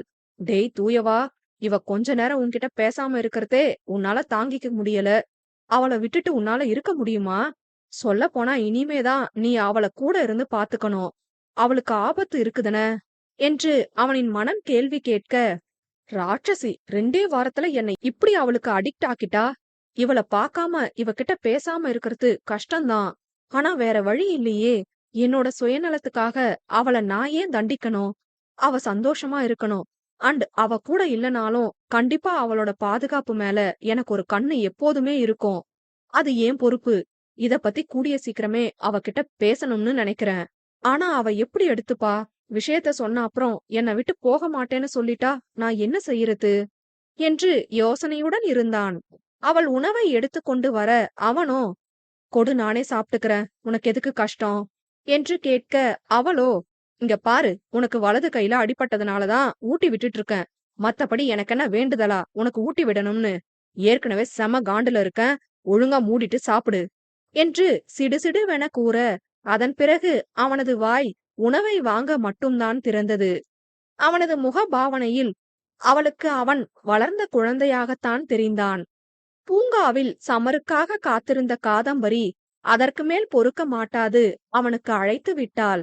நான் எவ்வளவு நேரம் வெயிட் பண்றேன், வருவீங்களா மாட்டீங்களா என்று கேட்க சமரோ, என்ன சொல்றீங்க, எனக்காக வெயிட் பண்றீங்களா, எதுக்கு என்று கேட்க அவளோ, என்ன விளையாடுறீங்களா, நேத்தே மெசேஜ் செஞ்சிருந்தன என்று கூற புருவம் சுருக்கியவன், சாரிங்க, இன்னைக்கு முழுக்க வேலை அதிகம். உங்க நெனப்பு வேற அடிக்கடி வந்துட்டே இருக்கு. உங்க ப்ரொஃபைல் பிக்க பாத்துட்டே இருக்கணும்னு தோணிட்டே இருந்துச்சு. அதான் உங்க சேட்ட ஹைட் போட்டுட்டேன். அதனால மெசேஜ் கவனிக்கல என்று அவன் கூற, அதில் ஒரு கணம் தடுமாறித்தான் போனாள் அவள். அமைதியாக இருக்கவும் அவனே, இப்ப பார்க்லயா இருக்கீங்க, வரவா என்று கேட்க, இல்ல இல்ல, நாளைக்கு மீட் பண்ணலாம், சாரி, உண்மை தெரியாம கோபப்பட்டுட்டேன் என்றாள். அவனோ, பரவால்ல, உரிமை இருக்கிற இடத்துல தானே கோபம் வரும் என்று அவன் கூறவும், எந்த தைரியத்துல இவர் இப்படி பேசுறாரு, உங்களை கண்டிப்பா ஆபரேஷன் செய்ய நான் அனுமதிக்க மாட்டேன் என்று மனதினுள் நினைத்தவள், நான் வச்சிடுறேன் என்று கூறி அழைப்பை துண்டித்தாள். சிரித்தபடி அலைபேசியை காதிலிருந்து எடுத்தவனது கண்களில் எதிரே மாட்டியிருந்த கேலண்டரில் நாளைய தேதியான பிப்ரவரி 14 விழ சிரிப்புடன் தன் வீட்டிற்கு செல்லலானான். மறுநாள் பொழுது மிக உற்சாகமாய் விடிந்தது. எழுந்ததிலிருந்து வழக்கம் போல அவனுக்கு தேவையான பணிவிடைகளை ஆதினி செய்ய, ஒவ்வொரு முறை அவள் அருகில் வரும்போதெல்லாம் தூயவன் மிகவும் கவனமாக இருந்தான். நேற்று மாதிரி இனி அவளை எக்காரணத்துக் கொண்டும் காயப்படுத்தும் சூழல் ஏற்படக்கூடாதென்பதில் தெளிவாக இருந்தான். அவனது நடவடிக்கைகளை ஆதினியும் கவனித்தபடிதான் இருந்தாள். அப்பொழுது மாதவனோ, டேய் தூயவா, ஆதினி என்று அறை வாசலில் நின்று அழைக்க இருவரும் வெளியே வந்தனர். மாதவனும் மாதவியும் முகம் மலர நின்றிருக்க, என்ன மாதவா, குழப்பத்தோடு வினவினான் தூயவன். அது அது என்று இழுத்தவன் சுண்டு விரல் நகத்தினை கடித்தபடி தரையில் பெருவிரலால் கோலம் போட, அவனை மேலிருந்து கீழ் வரை வினோதமாக பார்த்தனர் தூயவனும் ஆதினியும். அதற்கு மேல் அந்த கன்றாவியை பார்க்க முடியாமல், ஹே மாதவி, என்னடி ஆச்சு, இவ எதுக்கு இப்படி கன்றாவி ரியாக்ஷன் எல்லாம் கொடுத்துட்டு இருக்கான்? இந்த கருமத்தை எல்லாம் பாப்பன்னு தெரிஞ்சிருந்தா கையில வாங்கின குண்டன் நெஞ்சில வாங்கி இருப்பேன், கருமோ என்று தலையில் அடிக்க, அவன் கூற்றில் கோபம் கொண்ட ஆதினியோ அடிபட்ட காயத்தில் கை கொண்டு இடித்தாள் முறைத்தபடி. அவுச் என்று கத்தியவன், பிராதகி வலிக்குதுடி என்க முறைக்க மட்டுமே செய்தாள் ஆதினி. மாதவியோ, இருங்க இருங்க, அதுக்குள்ள நீங்க சண்டை போட ஆரம்பிச்சிராதீங்க என்றவள் மாதவனிடம், மாதவ், இப்ப சொல்ல போறீங்களா இல்லையா என்று கேட்க, அதன் பின், தூயவா, அப்பா மேரேஜுக்கு டேட் பிக்ஸ் பண்ணிருக்காங்க என்று சிரித்தபடி கூற, தூயவனோ, ஹே பாருடா, அதுக்குதான் துரைக்கு வெக்க கன்றாவியோ என்று கேட்க, மாதவனோ முறைத்தான். சரி சரிடா, முறைக்காத, எனிவேஸ் கங்க்ராஸ் என்றவன் மாதவியிடமும், கங்க்ராஸ் ஸ்ரீ மாதவி என்று தோழமையுடன் அணைத்து கொண்டான். ஆதினியும் இருவருக்கும் வாழ்த்து தெரிவிக்க, மாதவனோ, நன்றி நன்றி, உங்களுக்கும் எங்க 2 பேரோட மனப்பூர்வமான வாழ்த்துக்கள் என்று கூற, எங்களுக்கு எதுக்குடா வாழ்த்துக்கள் என்றான். உங்களுக்கு தானே சொல்லணும், சொல்ல போனா இவ்ளோ சீக்கிரம் எங்களுக்கு கல்யாண ஏற்பாடு பண்றதே உங்க 2 பேருக்காகவும் தான், அதுவும் பாட்டி ஏற்பாடு என்று கூறவும், பாட்டியா, எங்களால என்ன, ஆமா திடீர்னு எப்படி டேட் பிக்ஸ் பண்ணுனாங்க என்று புரியாமல் கேட்டான். ஆமா, உனக்கு அடிக்கடி இப்படி ஏதாச்சும் நடந்துகிட்டே இருக்குல்ல, அன்னைக்கு வழுக்கி விழுந்த, இன்னைக்கு குண்டடிப்பட்டு வந்து நிக்கிற, அதான் மனசுக்கு நெருடலா இருக்குன்னு ஜோசியர்கிட்ட கேட்டாங்க போல. அவங்கதான் இன்னும் முறைப்படி உங்களுக்கு கல்யாணம் ஆகாததுனாலயும் செய்ய வேண்டிய மத்த சடங்கெல்லாம் செய்யாததுனாலயும் தான் இப்படி எல்லாம் நடக்குது, அத செஞ்சு வச்சுட்டா எல்லாம் சரியாகிடும்னு சொன்னாராம். நம்ம 2 பேர் கல்யாணமும் ஒரே மேடையில வைக்கணும்னு ஏற்கனவே பண்ணின பிளான் தானே, நீ என்ன தெரியாத மாதிரியே கேக்குற எனவும், தூயவனுக்கோ அப்பொழுதுதான் அது நினைவிற்கே வந்தது. 3 நாட்களாக நிறுவனம் குறித்த பிரச்சனையிலும் அவளை வேண்டாம் என்றும் எவ்வாறு நிராகரிக்கலாம் என்று மட்டுமே யோசித்தவனுக்கு திருமணத்தை பற்றிய எண்ணமெல்லாம் துளி கூட நினைவில் இல்லை. இன்னைக்கு என்ன ஆனாலும் சரி, கண்டிப்பா ஆதினி கிட்ட பேசி இதுக்கு ஒரு முடிவு எடுத்துருவோம்.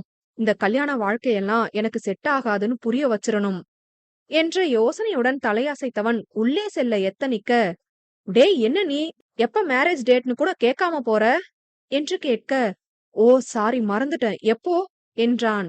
இன்னையிலிருந்து சரியா 3 மாசத்துல எனவும், இன்னைக்கு பிப்ரவரி 14, அப்படின்னா மே 14 என்று கேள்வியாக வினவ, அப்பொழுதுதான் தூயவனுக்கு இன்றைக்கு பிப்ரவரி 14 காதலர்கள் தினம் என்ற நினைவே வந்தது. எல்லாரும் காதலர் தினம் அன்னைக்கு காதல தான் சொல்லுவாங்க, நான் ஒருத்தன்தான் காதல நிராகரிக்க போறேன், அதுவும் தாலி கட்டின பொண்டாட்டி கிட்ட, எல்லாம் என் நேரம் என்று விரக்தியாக நினைத்தபடி உள்ளே சென்றான். தூயவனையே யோசனையாக பார்த்த மாதவியோ ஆதினியிடம், ஆதினி, ஒண்ணு கேட்டா தப்பா நினைக்க மாட்டதானே? கேளுங்க. நீயும் தூயவனும் ஓகே தானே? முதல்ல உங்களுக்குள்ள பிரச்சனை இருந்துச்சுன்னு தெரியும். ஆனா எல்லாம் சரியாகிடுச்சு தானே? அவன் நார்மலா உன்கிட்ட நடந்துக்கிறானா? என்று தோழன் வாழ்வின் மீதுள்ள அக்கறையில் கேட்டாள். ஆமா, அதெல்லாம் ஒண்ணும் பிரச்சனை இல்ல. ஏன் கேக்குறீங்க? இல்ல, தோணுச்சு. அவன் ஏதோ ஒரு குழப்பத்துல இருக்கான்னு எனக்கு தோணுது என்றாள் நண்பனை நன்கு அறிந்தவளாய். அவளது அக்கறையில் அகமகிழ்ந்தவள், ஆமா, அவன் சில குழப்பத்துல இருக்கான். பட் டோன்ட் வரி, நான் பாத்துக்கிறேன் என்க அவள் வார்த்தையில் நம்பிக்கை கொண்டவள் ஆதினியின் கரத்தினில் அழுத்தம் கொடுத்துவிட்டு சென்றாள். மாதவனும் மாதவியும் இன்று காதலர் தினத்தை கொண்டாட வெளியில் சென்று விட்டனர். அறையிலிருந்து தூயவன் அழைக்க ஆதினியும் உள்ளே சென்றாள். இப்படி உட்காரு, உன்கிட்ட கொஞ்சம் பேசணும் என்று கூறவும் ஆழ்ந்த பெருமூச்சொன்றினை வெளியிட்டவள் தன் மனதினை தயார்படுத்திக் கொண்டு அவன் முன் அமர்ந்தாள். காதம்பரி சந்திக்க வேண்டும் என்று அழைத்ததின் பேரில் கடற்கரையில் ஒரு நிழலின் கீழ் அவளுக்கு முன்னே வந்து காத்திருந்தான் சமர். அவனை வெகுநேரம் காக்க வைக்காமல் அலுவலகத்தில் 2 மணி நேரம் அனுமதி கேட்டு வந்தவள் அவன் அருகில் சற்று இடைவெளி விட்டு அமர்ந்தாள். இடைவெளியை ஒரு கணம் நோக்கியவன், விவரந்தான் என்று நினைத்து கொண்டான். அவன் பார்வையை கண்டு கொண்டவள், என்ன என்று வினவ, அவனோ, ஒண்ணுமில்லையே. சரி சொல்லுங்க, என்ன பேசணும்? அதுவும் இன்னைக்கு லவ்வர்ஸ் டே வேற. ஒருவேளை உங்க காதல சொல்ல போறீங்களோ என்று இழுத்தவன் ரசனையோடு அவளை பார்க்க அவனை சன்னமாய் ஏறிட்டவள், ஆமா, எனக்கு உங்க காதலுக்கு சம்மதம். உங்களை கல்யாணம் பண்ணிக்கவும் சம்மதம். குழந்தை பெத்துக்கிட்டு சாதாரணமான மத்த ஜோடிங்க மாதிரி சந்தோஷமா வாழவும் சம்மதம் என்றாள். ஆனால் அவள் முகத்தில் காதலோடு சொன்னதற்கான அறிகுறி எதுவும் தென்படவில்லை. அதனை சமரால் நன்றாகவே புரிந்து கொள்ள முடிந்தது. எப்பேற்பட்ட உணர்வுகளோடு கேட்க விரும்பிய வார்த்தைகள் இவையெல்லாம்! இவ்வாறு கடமைக்கென கூறுகிறாளே என அவன் மனம் வலித்தது. எதுவும் கூறாமல் கடலை வெறித்தான். என்ன சார், பேசாம இருக்கீங்க? பதில் சொல்லுங்க. நீங்க எதிர்பார்த்த பதில நான் தான் சொல்லிட்டேனே, அப்புறம் என்ன? உங்களுக்கு என்னோட உணர்வுகளை பத்தி எல்லாம் கவலை இல்ல தானே? உங்க காதல் நிறைவேறினா போதும் தானே என்று ஆதங்கமாய் அவள் கேட்க, ஒரு கட்டத்திற்கு மேல் பொறுக்க முடியாதவன், ஹே நிறுத்துடி என்று கத்தியிருந்தான். அவனது இந்த கோபத்தை அவள் சற்றும் எதிர்பார்க்கவில்லை. திடுக்கிட்டு போய் பார்த்தாள். இங்க பாரு, உன்கிட்ட வந்து இப்ப நான் கேட்டனா? உன் ஃபீலிங்ஸ பத்தி எல்லாம் எனக்கு கவலை இல்லைன்னு உன்கிட்ட வந்து சொன்னனா? அன்னைக்கு நீ உன் ஃபீலிங்ஸ பத்தி எல்லாம் சொல்லிட்டு திரும்பி பார்க்காம போனியே, அதுக்கப்புறம் உன்கிட்ட ஒரு வார்த்தை பேசி இருப்பேனா? நீ அதான வாங்க பேசணும்னு சொன்ன. இப்ப வந்துட்டு இதெல்லாம் எதுக்கு பேசிட்டு இருக்க என்று கோபமாக கேட்க, ஓ சார் அப்ப எதுவுமே செய்யல அப்படிதானே? நேத்து நீங்க போய் ஆண்ட்ராலஜிஸ்ட கன்சல்ட் பண்ணல அப்படிதானே என்று புருவமிடுக்கி கேட்டாள். அதை கேட்டதும் தான் குழப்பத்தில் நெறிந்த அவனது புருவங்கள் இயல்பு நிலைக்கு திரும்பியது. ஓ, ஆதினி எதுவும் பாத்துட்டு போய் சொல்லிருப்பா போல என்று யோசித்தவன், ஆமா, டாக்டர் கன்சல்ட் பண்ணந்தான். அதுக்கு என்ன? அதுக்கும் நீ பேசுறதுக்கும் என்ன சம்பந்தம்? என்ன சொன்ன? உன் உணர்வுகளை பத்தி எனக்கு கவலை இல்லையா? அத பத்தி யோசிச்சதுனால தாண்டி டாக்டரை போய் கன்சல்ட் பண்ணிட்டே வந்தேன் என்று கூற அதில் மேலும் கோபம் கொண்டவள், யார கேட்டு இதெல்லாம் செய்யறீங்க? நான் உங்களை கல்யாணம் செய்ய போறேன்னு சொன்னேனா இப்போ? நீங்களா ஒண்ணு நினைச்சுக்கிட்டு இப்ப நீங்களாவே வேசக்டமி ஆபரேஷன் செய்யற அளவுக்கு முடிவெடுப்பீங்களா என்று கேட்டவளுக்கு தாரை தாரையாக கண்ணீர் வழிந்தது. ஆபரேஷனா என்று மனதில் நினைத்தபடி புரியாமல் பார்த்தவனுக்கு ஆதினி ஏதோ தவறாக புரிந்து கூறியுள்ளாள் என்றும் இவள் இவ்வளவு ஆதங்கமாக பேசுகிறாள் என்றும் தெளிவாக புரிந்தது. அவள் கண்ணீரை துடைத்து விட்டவன், ஒரு நிமிஷம் என்று விட்டு அருகில் இருந்த கடையில் தண்ணீர் பாட்டில் ஒன்றை வாங்கி வந்து அவளிடம் கொடுத்தவன், முதல்ல இத குடி என்றிட அவளுக்கும் அது அந்நேரத்தில் தேவையாயிருக்க வாங்கி மடமடவென குடித்தாள். சிறிது நேரம் இருவருக்குள்ளும் மௌனம். பிறகு பேச ஆரம்பித்தான் சமர். இங்க பாரு, நான் டாக்டரை கன்சல்ட் பண்ண போனந்தான். ஏன்னா எனக்கு என் காதல் மேல நம்பிக்கை இருக்கு. என்னைக்கா இருந்தாலும் நீ என்கிட்ட வந்துருவன்னு. ஆனா உன்னோட ஃபீலிங்ஸுக்கு மதிப்பு கொடுக்க வேண்டியதும் என் கடமை தானே. எல்லாரும் எல்லா நேரமும் ஒரே மைண்ட் செட்ல இருக்க மாட்டாங்க. ஒரு காலத்துல கரெக்ட்னு தோணுன விஷயங்கள் பின்னாடி தப்புன்னு தோணலாம். அந்த மாதிரி தப்புன்னு தோணுன விஷயம் பின்னாடி கரெக்ட்னு தோணலாம்.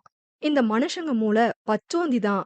நாம கல்யாணமே செஞ்சுக்கிட்டாலும் நீ உன் முடிவுல இருந்து நீயாவே மனசு மாறுற வரைக்கும் குழந்தை பெத்துக்காம இருக்க என்ன வழி இருக்குன்னு கேட்கதான் டாக்டரை கன்சல்ட் பண்ண போனேன்.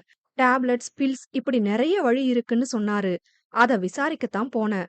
ஏற்கனவே 20 வருஷமா கிடைக்காத பெத்தவங்க பாசத்துக்காக ஏங்கி மனசளவுல காயப்பட்டிருக்க.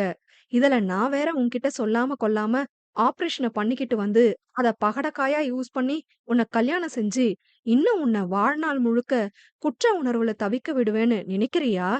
அது எப்படி என்னால செய்ய முடியும்? காதுமா, காதல்ங்கிறது எந்த ஒரு காரணத்த முன்னிறுத்தியும் வரக்கூடாது. எந்த ஒரு கட்டாயத்தின் பேர்லயும் வரக்கூடாது. நான் ஆபரேஷன் செஞ்சுட்டு வந்து நின்னா, அதுதான் நடக்கும். உன்னோட உணர்வுகளுக்கு மதிப்பு கொடுக்கிறேன்னு நெனச்சு ஆபரேஷன் செஞ்சாலும், அது உன்ன நானே காயப்படுத்துறதுக்கு சமம். நீயும் நமக்காக இத செஞ்சுட்டு வந்துட்டானேன்னும், நான் செஞ்சத உனக்காக நான் பண்ணுன தியாகம்னும் பெயர் வச்சு என்ன கல்யாணம் பண்ணி, காலம் முழுக்க குற்ற உணர்வோட வாழ்வ. எனக்கு அது தேவையில்ல காதுமா. இந்த உலகத்துல குழந்தை வரம் கிடைக்காதவங்க எத்தனையோ பேர் இருக்காங்க. கல்யாணம் ஆகி 20, 30 வருஷம் வரைக்கும் கூட ஒரு குழந்தை தன்னோட வயித்துல நின்னுடாதான்னு ஏங்குற ஏகப்பட்ட பேர் இருக்காங்க.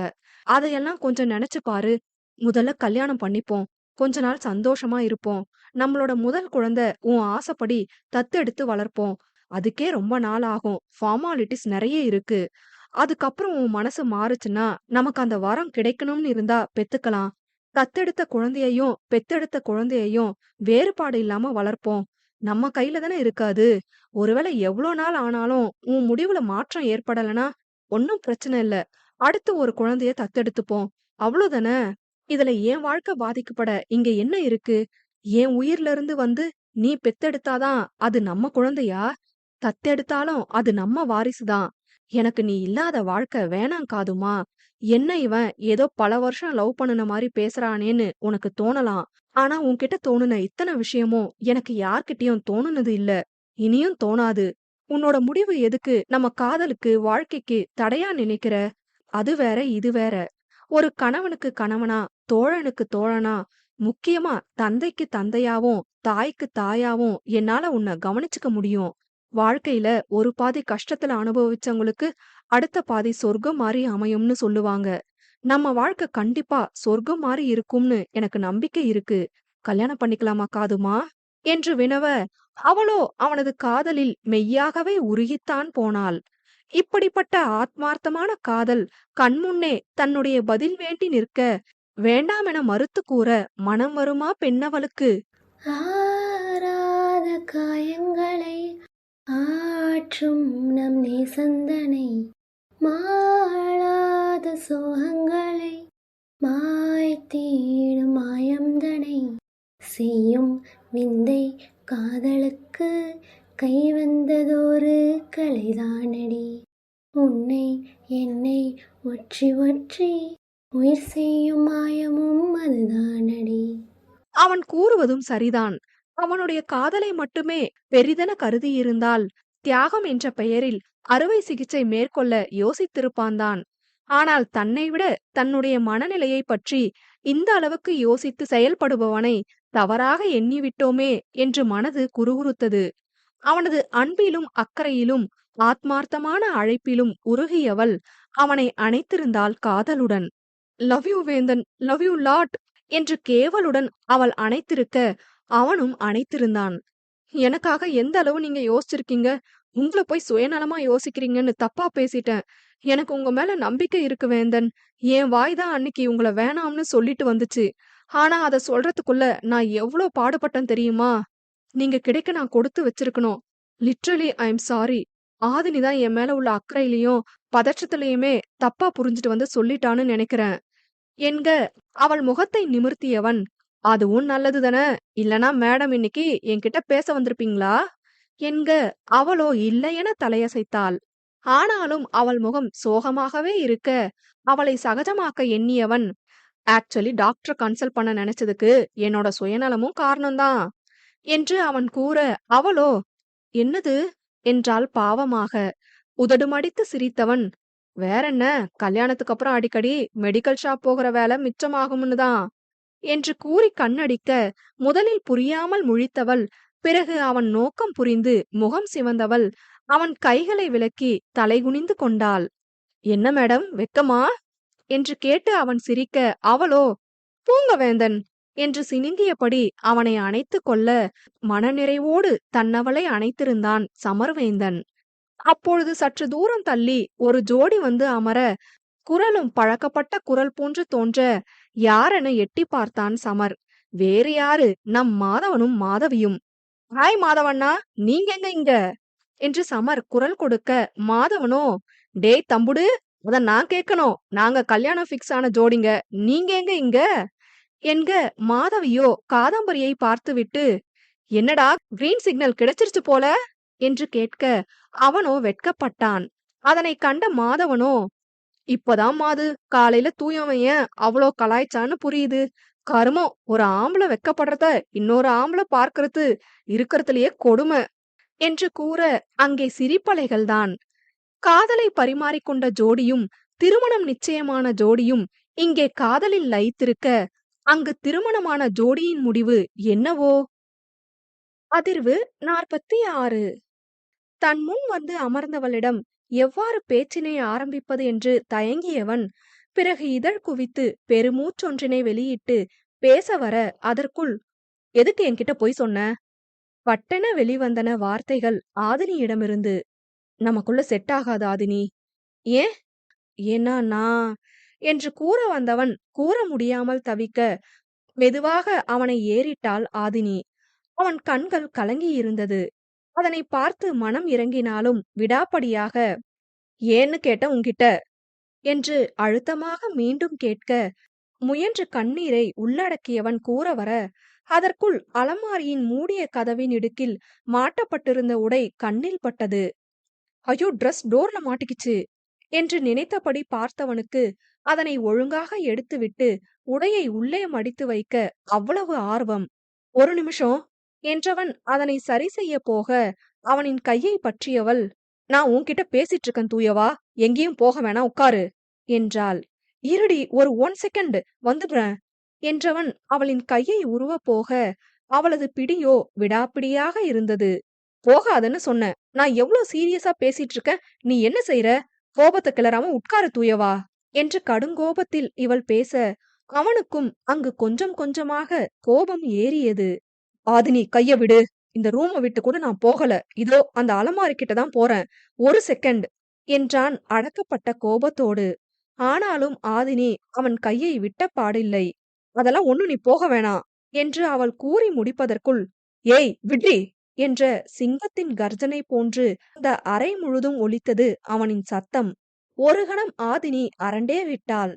அவளின் கையையும் படாரென உதறியதில் அவளின் மணிக்கட்டு பகுதி வேறு வலியை கொடுத்தது.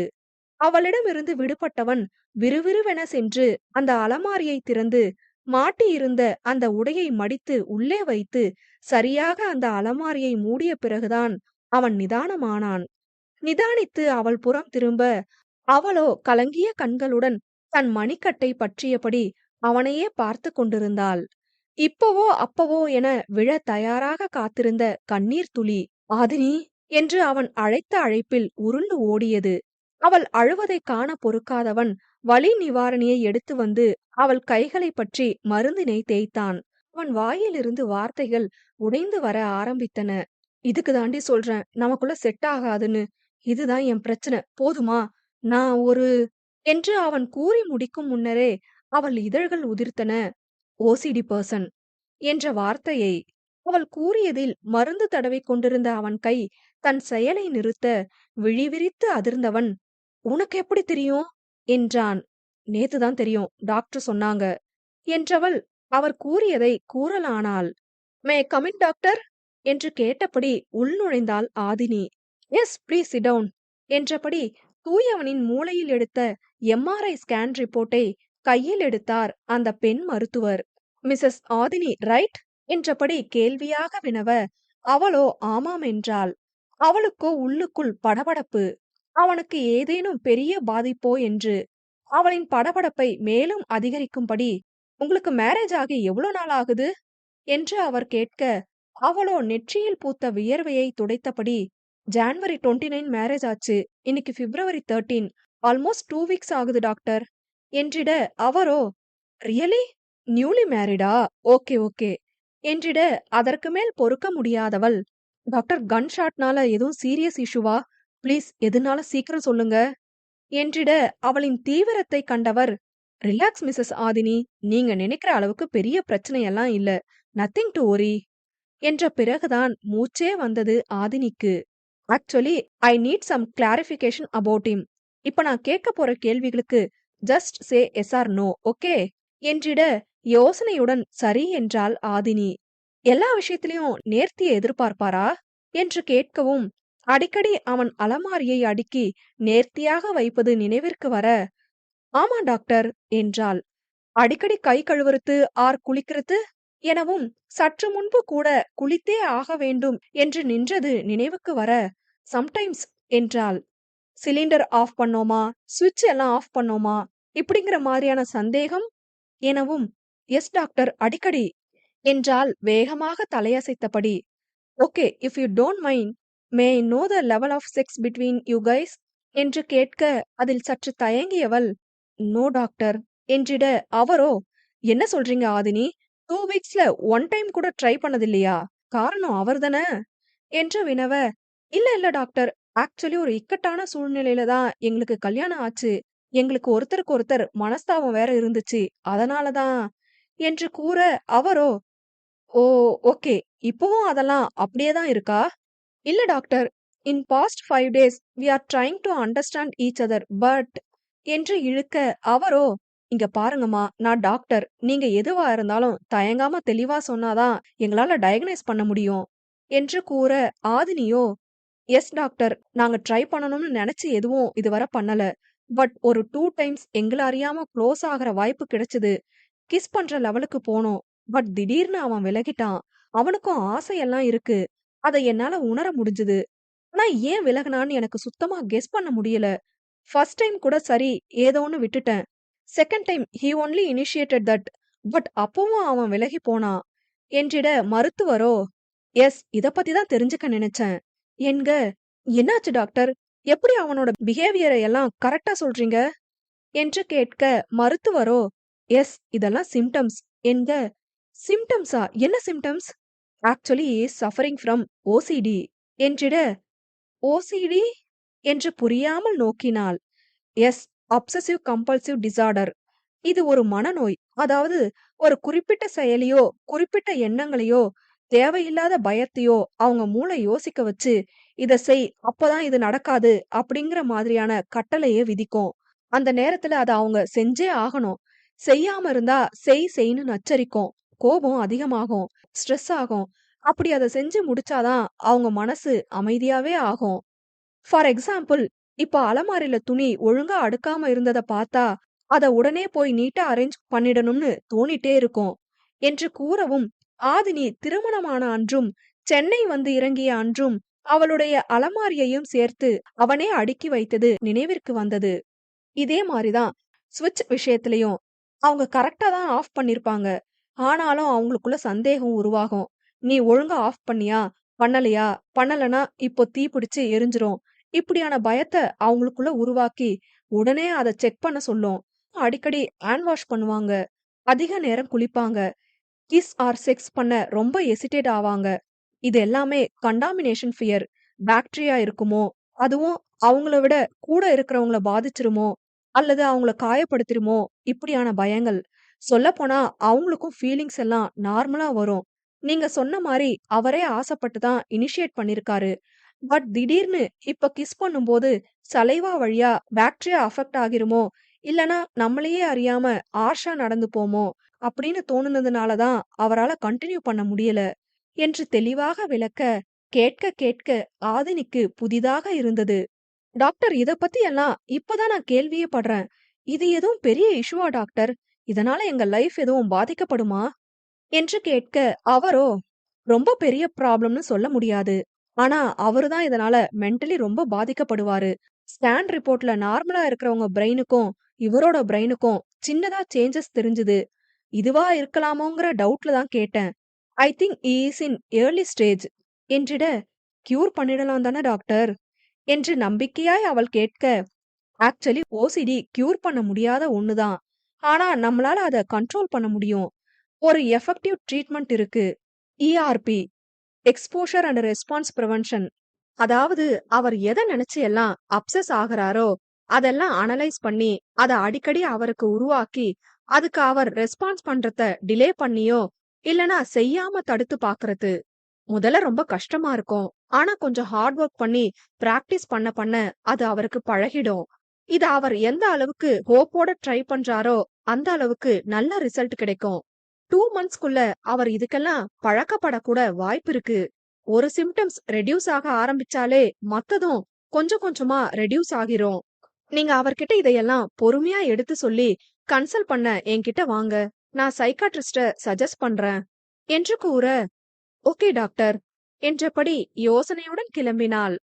அனைத்தையும் கேட்டவன் கவலையோடு தலைகுனிந்து அமர்ந்திருக்க, இங்க பாரு புகழ் என்றவள் அவனின் கன்னம் பற்றினாள். அவளின் அழைப்பிலும் அன்பிலும் நெகிழ்ந்தவன் நிமிர்ந்து பார்த்தவன், என்னை விட்டு போயிடு ஆதினி ப்ளீஸ் என்றான் உடைந்த குரலில். உன் உயிரை கூட கொடுக்க துணிஞ்சவன்டா நீ. உன்னை எப்படிடான்னா என்ன ஆனாலும் சரி, உன்னை விட்டு எல்லாம் என்னால போக முடியாது. என்னை விட்டு உயிர் போனாலும் உன்னை விட்டு நான் போமாட்டேன். ஜென்மம் பல எடுத்தாலும் உன்னை யாருக்கும் தரமாட்டேன்.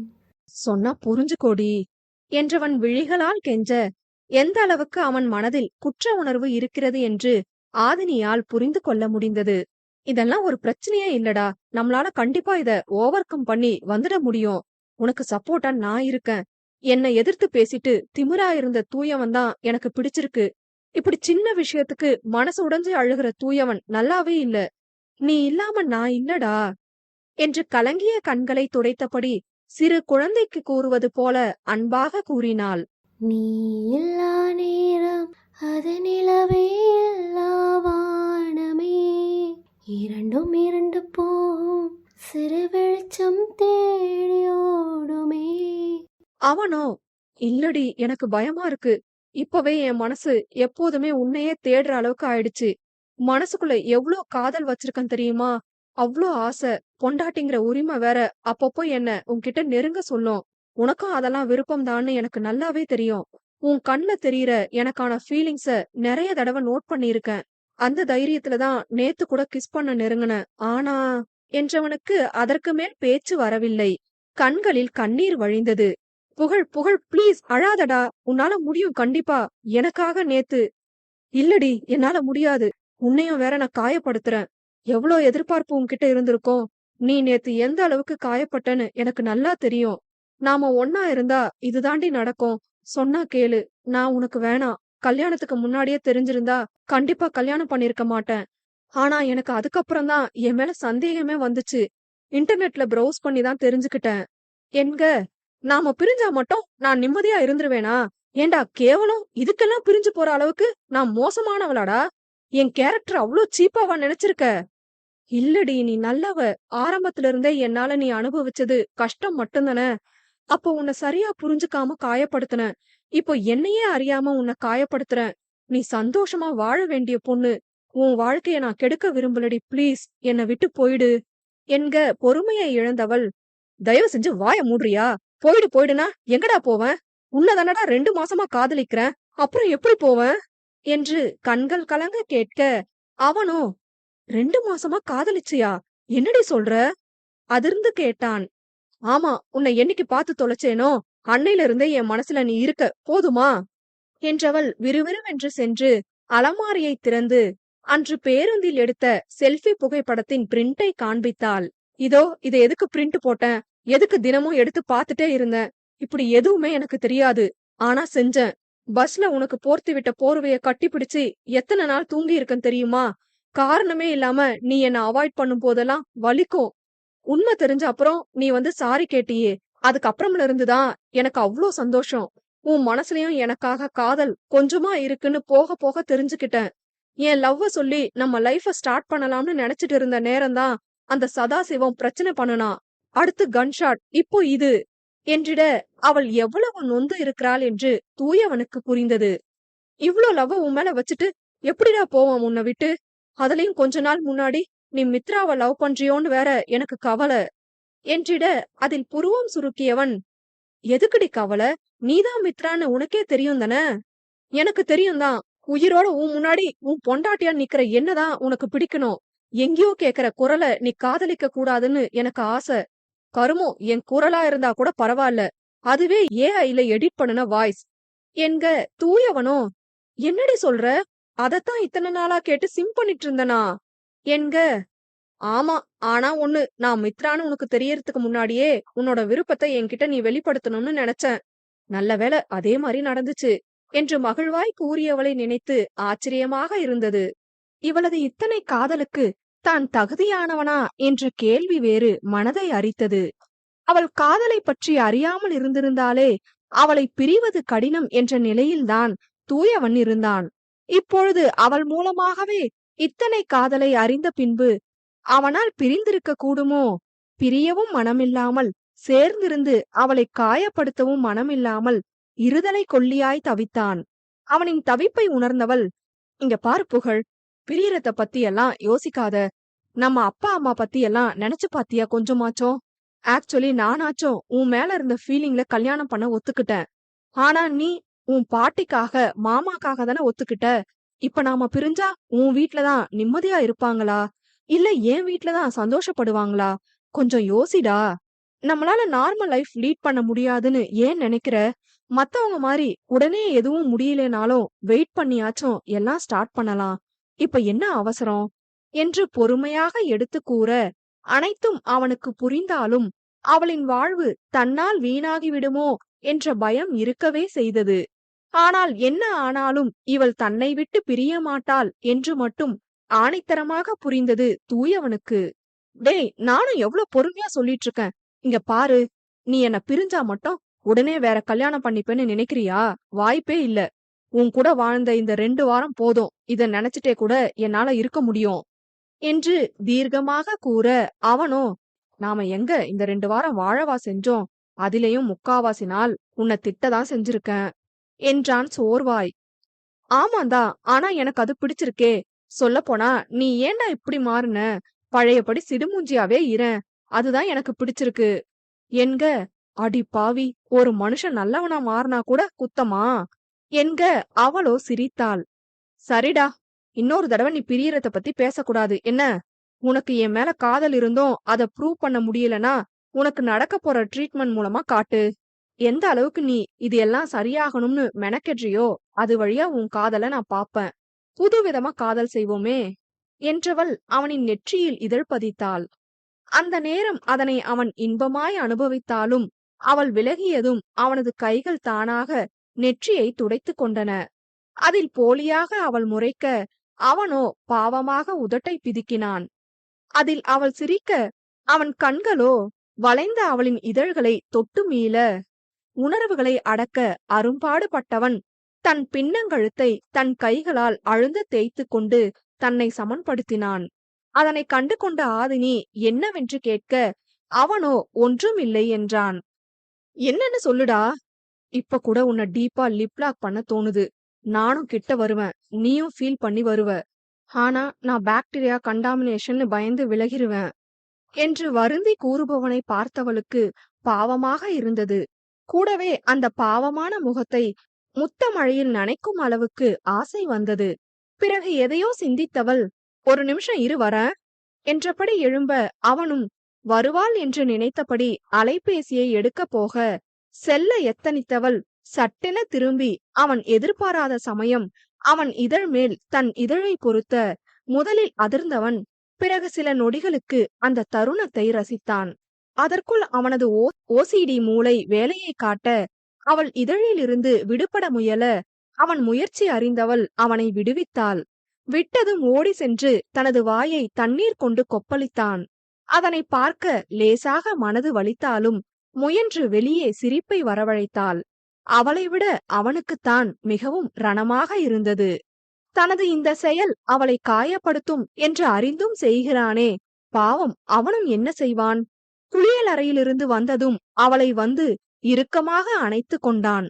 சாரிடி, எக்ஸ்ட்ரீம்லி சாரி என்றவனது இறுக்கத்திலேயே அவனது வலி புரிந்தது. இட்ஸ் ஓகே புகழ், நான் எதிர்பார்த்ததுதான் இது. இதுக்கு முன்னாடி காரணம் தெரியாததுனால கஷ்டமா இருந்துச்சு.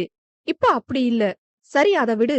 எப்படி இருந்துச்சு என்னோட கிஸ்ஸு என்று கேட்க, அந்த சில நொடிகளை மீண்டும் நினைவுபடுத்தியவனுக்கு தித்திக்கவே செய்தது.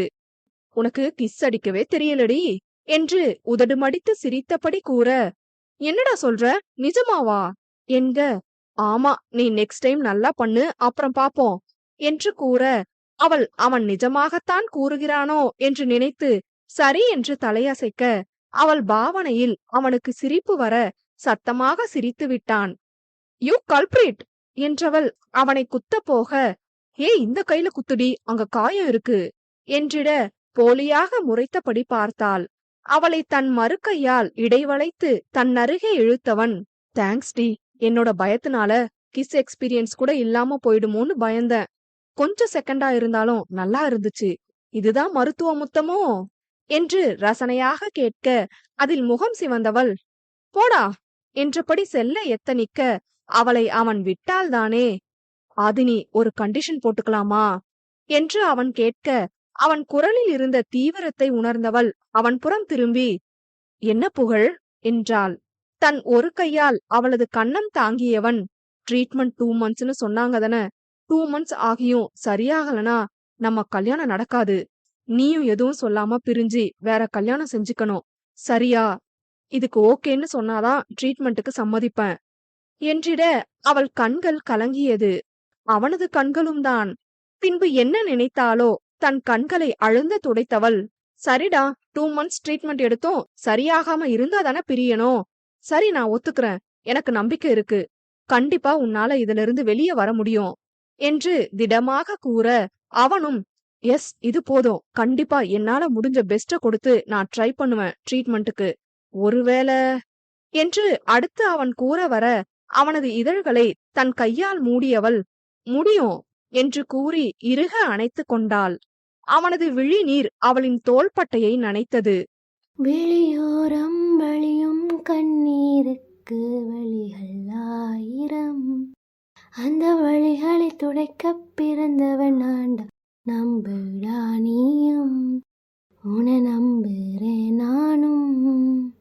இத்தனை நாட்களும் அவர்களின் சண்டையை மட்டுமே பார்த்து பழகிய அந்த 4 சுவர்களுக்கு கூட கண்கள் இருந்திருந்தால் கண்ணீர் வடித்திருக்குமோ என்னவோ. இத்தகைய காதலை மறைத்துதான் இருவருமே நடமாடிக் கொண்டிருந்தார்களா என்று ஆச்சரியப்பட்டாலும் தகும் போல. அப்பொழுது காலிங் பெல் சத்தம் கேட்க இருவரும் வெளியே சென்று பார்த்தனர். மாதவன் மாதவியுடன் சேர்ந்து சமர் மற்றும் காதம்பரியும் ஜோடியாக கைகோர்த்தபடி வர, ஹே வாவ், இது எப்போ என்றபடி மகிழ்வாய் கேட்டாள் ஆதினி. டேய் மச்சான், ஒரு வழியா சம்மதம் வாங்கிட்ட போல என்று மகிழ்ந்தான் தூயவன் நண்பனுக்காக. இருவருமே வெட்கப்பட அதன் பிறகு அங்கு ஒரே கோலாகலம்தான். 3 ஜோடிகளுக்கும் காதலர் தினம் அமோகமான காதலில் திளைத்தது. 3 மாதங்களுக்கு பிறகு அந்த பெரிய மண்டபமே கல்யாண கலையில் கோலாகலமாக ஜொலித்தது. மேடையில் 2 மணமக்களின் திருமணத்தின் பொருட்டு பெரிய மணமேடை அமைக்கப்பட்டிருக்க, ஐயர் தேவையான பொருட்களை எல்லாம் ஏற்பாடு செய்து கொண்டிருந்தார். கணபதி, இந்திரா, கேசவன், அபிராமி என ஆளுக்கு ஒரு புறம் வந்தவர்களை வரவேற்றும் திருமண வேலைகளை கவனித்தும் என அங்குமிங்கும் அலைந்து கொண்டிருந்தனர். முதல் வரிசையில் அமர்ந்திருந்த மீனாட்சி பாட்டியோ அப்பொழுது அவரை கடந்து சென்ற சமரை பார்த்து, டேய் டேய் சமரு என்று அழைக்க, சொல்லுங்க பாட்டி என்றான். என்னடா, அவனுங்க 2 பேரும் கிளப்பி கூட்டிட்டு வான்னு உன்னை அனுப்பி வச்சேன், இங்க எங்க போற? இல்ல பாட்டி, அது வந்து தண்ணி குடிக்க போறேன் என்று கூற, டேய் படவா, உன் ஆளை பாக்கதானே வேகமா ஓடுற, எனக்கு எதுவும் தெரியாதுன்னு நினைச்சிட்டு இருக்கியா? ஹிஹிஹி, கண்டுபிடிச்சிட்டீங்களா பாட்டி? இல்ல, அது வந்து சும்மா பாக்கலாமேன்னு. இன்னைக்கு முழுக்க அவளதானே சைட் அடிச்சுட்டு சுத்த போற, இப்ப போய் அவனுங்களை ரெடி பண்ணு போ என்றிட, சரிங்க பாட்டி என்றவன், ச, முதல் தடவையா நம்மால புடவை கட்டிருக்கா, பாக்கலாம்னு பார்த்தா இந்த பாட்டி விடமாட்டேங்கிறாங்களே, கிராதகி அவளாச்சும் நம்மள தேடி வராளா பாரு, எல்லாம் நேரம் என்று நொந்தவன் மீண்டும் மணமகன் அறைக்கே சென்றான். என்னடா, உன் ஆளை பாக்க போறேன்னு கிளம்புன, போன வேகத்துல வந்து நிக்கிற என பட்டு வேட்டியை கட்டியபடி மாதவன் கேட்க, சமரோ, அட போங்கண்ணா, இந்த மீனாட்சி பாட்டி கரெக்டா செக்கு வைக்கிறாங்க என்று சோகமாக அதனை கேட்டு சிரித்தவன், அவங்க தூயவனுக்கு மட்டும்தான் ஆப்பு வைப்பாங்கன்னு பார்த்தா உனக்குமா என்க, தூயவனோ அறையில் தன்னை தவிர வேறு யாருமே இல்லை என்ற ரீதியில் கண்ணாடியை பார்த்து தலையை சீவுவதும் கலைப்பதும் பின் ரசிப்பதும் சிரிப்பதுமாக இருக்க, அதனை கண்ட சமரோ, அங்க பாருங்களேன், நம்மள கொஞ்சமாச்சும் கண்டுக்கிறானா பாருங்க, முதல் கல்யாணம் பண்ற நீங்க கூட மூடிட்டு நிக்கிறீங்க, துரை 2வது கல்யாணத்துக்கு இம்புட்டு அலப்புற என்று கூற, அங்கிருந்து சீப்பு பறந்து வந்தது. ஏதாவது வாய திறந்த வாயிலேயே மிதிப்பேன். நானே முதல் தடவை அவளை கல்யாண கோலத்துல பாக்க போறேனேன்னு ஆசையா இருக்கேன். அது மட்டுமா, மும்பை போயிட்டு வந்ததுல இருந்து இன்னும் அவளை நான் நேர்ல பாக்கவே இல்ல. மாமன அவ பார்த்ததுமே பிளாட் ஆக வேண்டாமா என்றவன் பருத்தி வீரன் கார்த்தியை போல கையை தலைக்கு மேல் கட்டியபடியும் மேலே ஆதினியின் முகம் தெரிவது போல பார்த்து சிரித்து கொண்டு நின்றான். ஆம், வேலை விஷயமாக 1 மாதம் மும்பை செல்ல வேண்டியிருந்தது தூயவனுக்கு. நேற்றுதான் ஊருக்கு வந்திருந்தான். ஆதினியும் முறைப்படி அவர்கள் வீட்டிலிருந்து வரட்டும் என்று திருமணத்திற்கு 2 நாட்கள் முன்பிருந்து அவளுடைய வீட்டில் இருந்தாள். 1 மாதமாக காணொளி அழைப்பில் மட்டும்தான் நேரம் கிடைக்கும் போது பேசிக்கொள்வர். அந்த ஆர்வத்தில் தூயவன் இருக்க, மாதவனும் சமரும் அவனை ஒருமுறை பார்த்துவிட்டு பின்பு ஒருவரை ஒருவர் பார்த்து குபீரென சிரிக்க, அதில் தன்னிலையில் இருந்து மீண்டவன், எதுக்குடா இப்படி சிரிச்சு வைக்கிறீங்க என்று கடுப்புடன் கேட்டான். ஐயோ, அவளை போய் எப்படி என்னோட மனைவியா, என்னால நினைச்சு கூட பார்க்க முடியல என மாதவனும் சமரும் தூயவன் ஆதினியின் கழுத்தில் தாலி கட்டிய அன்று கூறிய வாசகத்தை ஒரு சேர கூறி காண்பிக்க, அதில் அசடு வழிந்தவன், அது ஏதோ அரியா பையன், தெரியாம பேசுன. நான் தான் அவகிட்ட நீங்க இத பத்தி கேட்க கூடாதுன்னு சொன்னா உங்களுக்கெல்லாம் எங்க போச்சு அறிவு? அப்பவே பேசியிருந்தா அவ்வளவு பிரச்சனை ஆகி இருக்காதுல்ல. நான் சொன்னேனா இவனுங்க பயந்துட்டு கம்முன்னு கிடந்தானுங்களாம். தத்திங்க என்று திட்டியவன் மீண்டும் அழகுபடுத்திக் கொள்வதே தன் தலையாய கடமை என்று கமுக்கமாக சென்றுவிட, என்னடா சொன்ன கொய்யால என்றபடி சமரும் மாதவனும் அவனை ஒரு வழி ஆக்கிவிட்டனர். அங்கு மணமகள் அறையில் ஆதினிக்கும் அதே நிலைதான். இந்த 1 மாத கால பிரிவு அவளை வெகுவாக வாட்டிவிட்டது. இருவரும் ஒருவரை ஒருவர் புரிந்து காதலில் திளைத்து கொண்டும் தூயவனின் ஓசிடி சிகிச்சையையும் ஒருவருக்கொருவர் ஆறுதலாக இருந்து நம்பிக்கையோடு மேற்கொண்டிருந்த நேரத்தில் இவன் மும்பைக்கு செல்ல வேண்டும் என்று கூறவும் ஆதினிக்கு வருத்தமாக இருந்தது. பிறகு அவன் இங்கு வந்ததும் திருமணம்தான் என்று ஏற்கனவே முடிவு செய்ததால் மனதினை தேற்றி அனுப்பி வைத்திருந்தாள். வந்ததும் நேற்று மதியமே காண வருவதாக கூறிய தூயவனிடம், இருந்தது இருந்தாச்சு, இன்னும் கொஞ்ச நேரம் தானே, நாளைக்கு கல்யாண கெட்டப்லயே ஒருத்தர் பாத்துப்போமே என்று ஆதினி கூற, தூயவனும் சரி என்றான். காதலில் காத்திருப்பும் ஒரு சுகம்தானே என்றபடி, ஹே, நான் அழகா இருக்கேனாடி என்று காதம்பரியிடமும், மாதவி நான் எப்படி இருக்கேன் என மாதவியிடமும் இதோடு 20 தடவைக்கு மேலாவது கேட்டிருப்பாள். மாதவியோ, ஏம்மா ஆதினி, ஏதோ இதுவரை 2 பேரும் ஒருத்தர் பார்க்காம இருந்த மாதிரியே பில்டப் கொடுக்கறியே, இதெல்லாம் உனக்கே ஓவரா தெரியல என்று நொந்து கேட்க, காதம்பரியும், அதான 4 மாசம் ஒன்னா குடும்பம் நடத்தின அப்புறமும் எப்படி இப்படி ஃப்ரெஷ்ஷா ரியாக்ஷன் கொடுக்கற என்க, அவளோ, அதெல்லாம் உங்களுக்கு புரியாது என்றவள் தனக்குத்தானே சிரித்து கொண்டாள். ஆயினும் மனதினுள் ஒரு பயம் இருக்கவே செய்தது இரவு சடங்கினை நினைத்து. அவளும் தினமும் கேட்கிறாள், சிகிச்சைக்கு பிறகு அவனுக்கு ஏதேனும் மாற்றத்தை உணர முடிகிறதா என்று. ஆனால் அவனுடைய பதில் என்னவோ இல்லை என்றுதான். திருமணத்திற்கு அவன் சம்மதம் கூறியதே பெரிதுதான் என்று நினைத்தும் கண்டிப்பாக சரியாகிவிடும் என்ற நம்பிக்கையிலும் கடந்த 2 வாரங்களாக அதை பற்றி எதுவும் கேட்காமல் விட்டிருந்தாள் ஆதினி. இரவு அவன் மனம் நோகும்படி ஏதேனும் நிகழ்ந்துவிடுமோ என்று அச்சம் அவளுக்கு. திடீரென்று அவள் முகம் சுருங்குவதைக் கண்ட காதம்பரி, ஆது என்ன ஆச்சு எனவும் மாதவியும் அதே கேள்வியோடு அவளை நோக்கினாள். எனக்கென்ன, நான் நல்லாதான் இருக்கேன் என்று நொடியில் சிரிப்பை வரவழைத்தவள் மீண்டும் அலங்காரம் செய்ய, மாதவியோ ஆதினி என்றழைத்து அவளின் கரத்தை பற்றினாள். சொல்லுங்க சகோதரியாரே என்றிட அதில் புன்னகைத்தவள், தூயவன் ரொம்பவே மாறிட்டான் ஆதினி, நீ அவன் வாழ்க்கைக்குள்ள வர்றதுக்கு முன்னாடி எனக்கு பயமா இருக்கும். இவன் என்ன இப்படி யார் கூடவும் அட்டாச் ஆகாம இருக்கானே, முதல்ல கல்யாணம்னு ஒண்ணு அவன் பண்ண கூட யோசிச்சிருக்க மாட்டான் எனக்கு தெரிஞ்சு. ஆனா இப்ப நான் பாக்குற தூயவன் அப்படியே ஆப்போசிட். அவனை இப்படி கலகலப்பா பாக்குறதுக்கு எவ்வளவு சந்தோஷமா இருக்கு தெரியுமா? கண்டிப்பா நீதான் காரணம், உனக்குதான் தேங்க்ஸ் சொல்லணும் என்று நண்பனின் மாற்றத்திற்காக மகிழ்ந்தாள் அவனின் தோழி.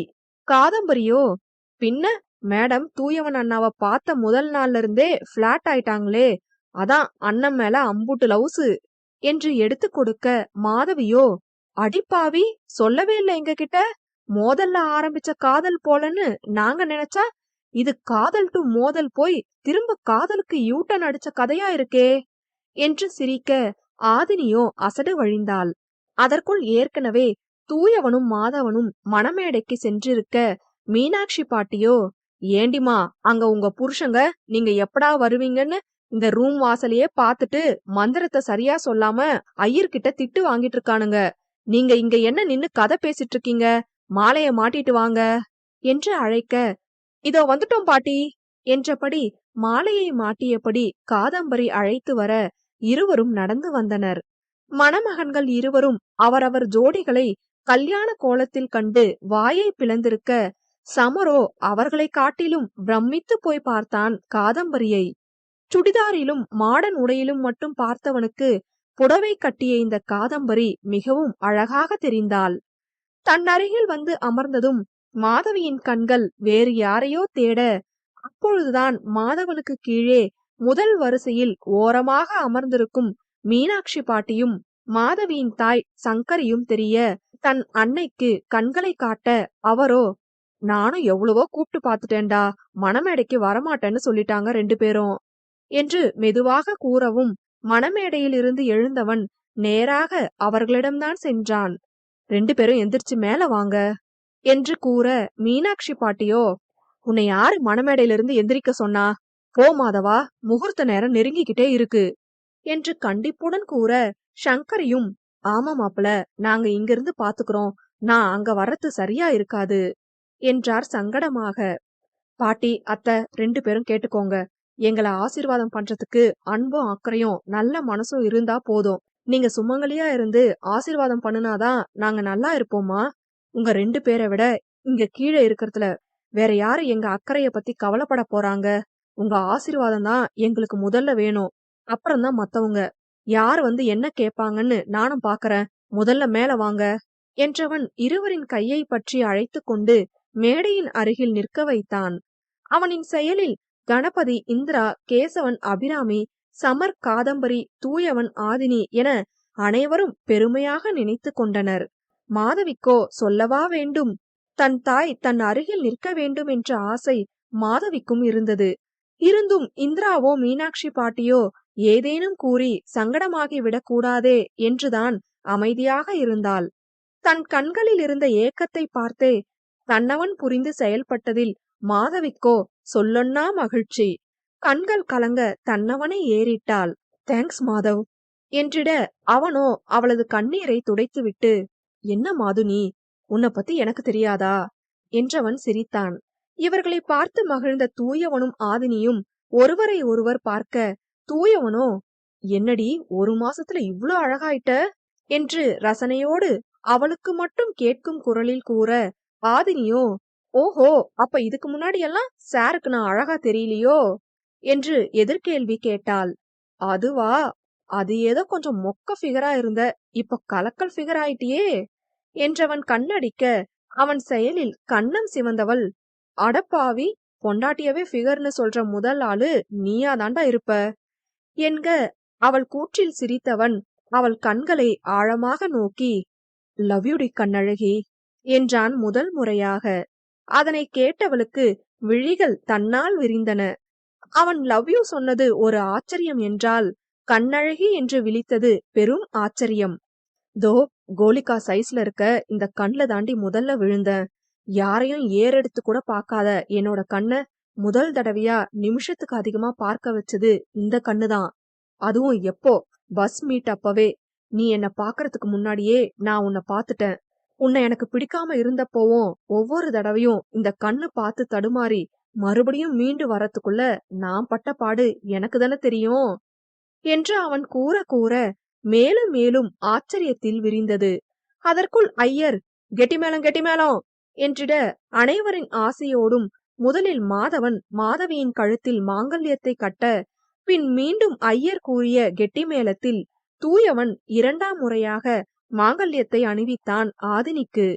முதல் முறை தாலி கட்டிய போது வெறுப்போடும் கோபத்தோடும் நோக்கிக் கொண்டிருந்த கண்கள் இப்பொழுது ஆதினியை காதல் கடலில் மூழ்கடிக்கும் அளவிற்கு அன்பினை சுமந்து காணப்பட்டது.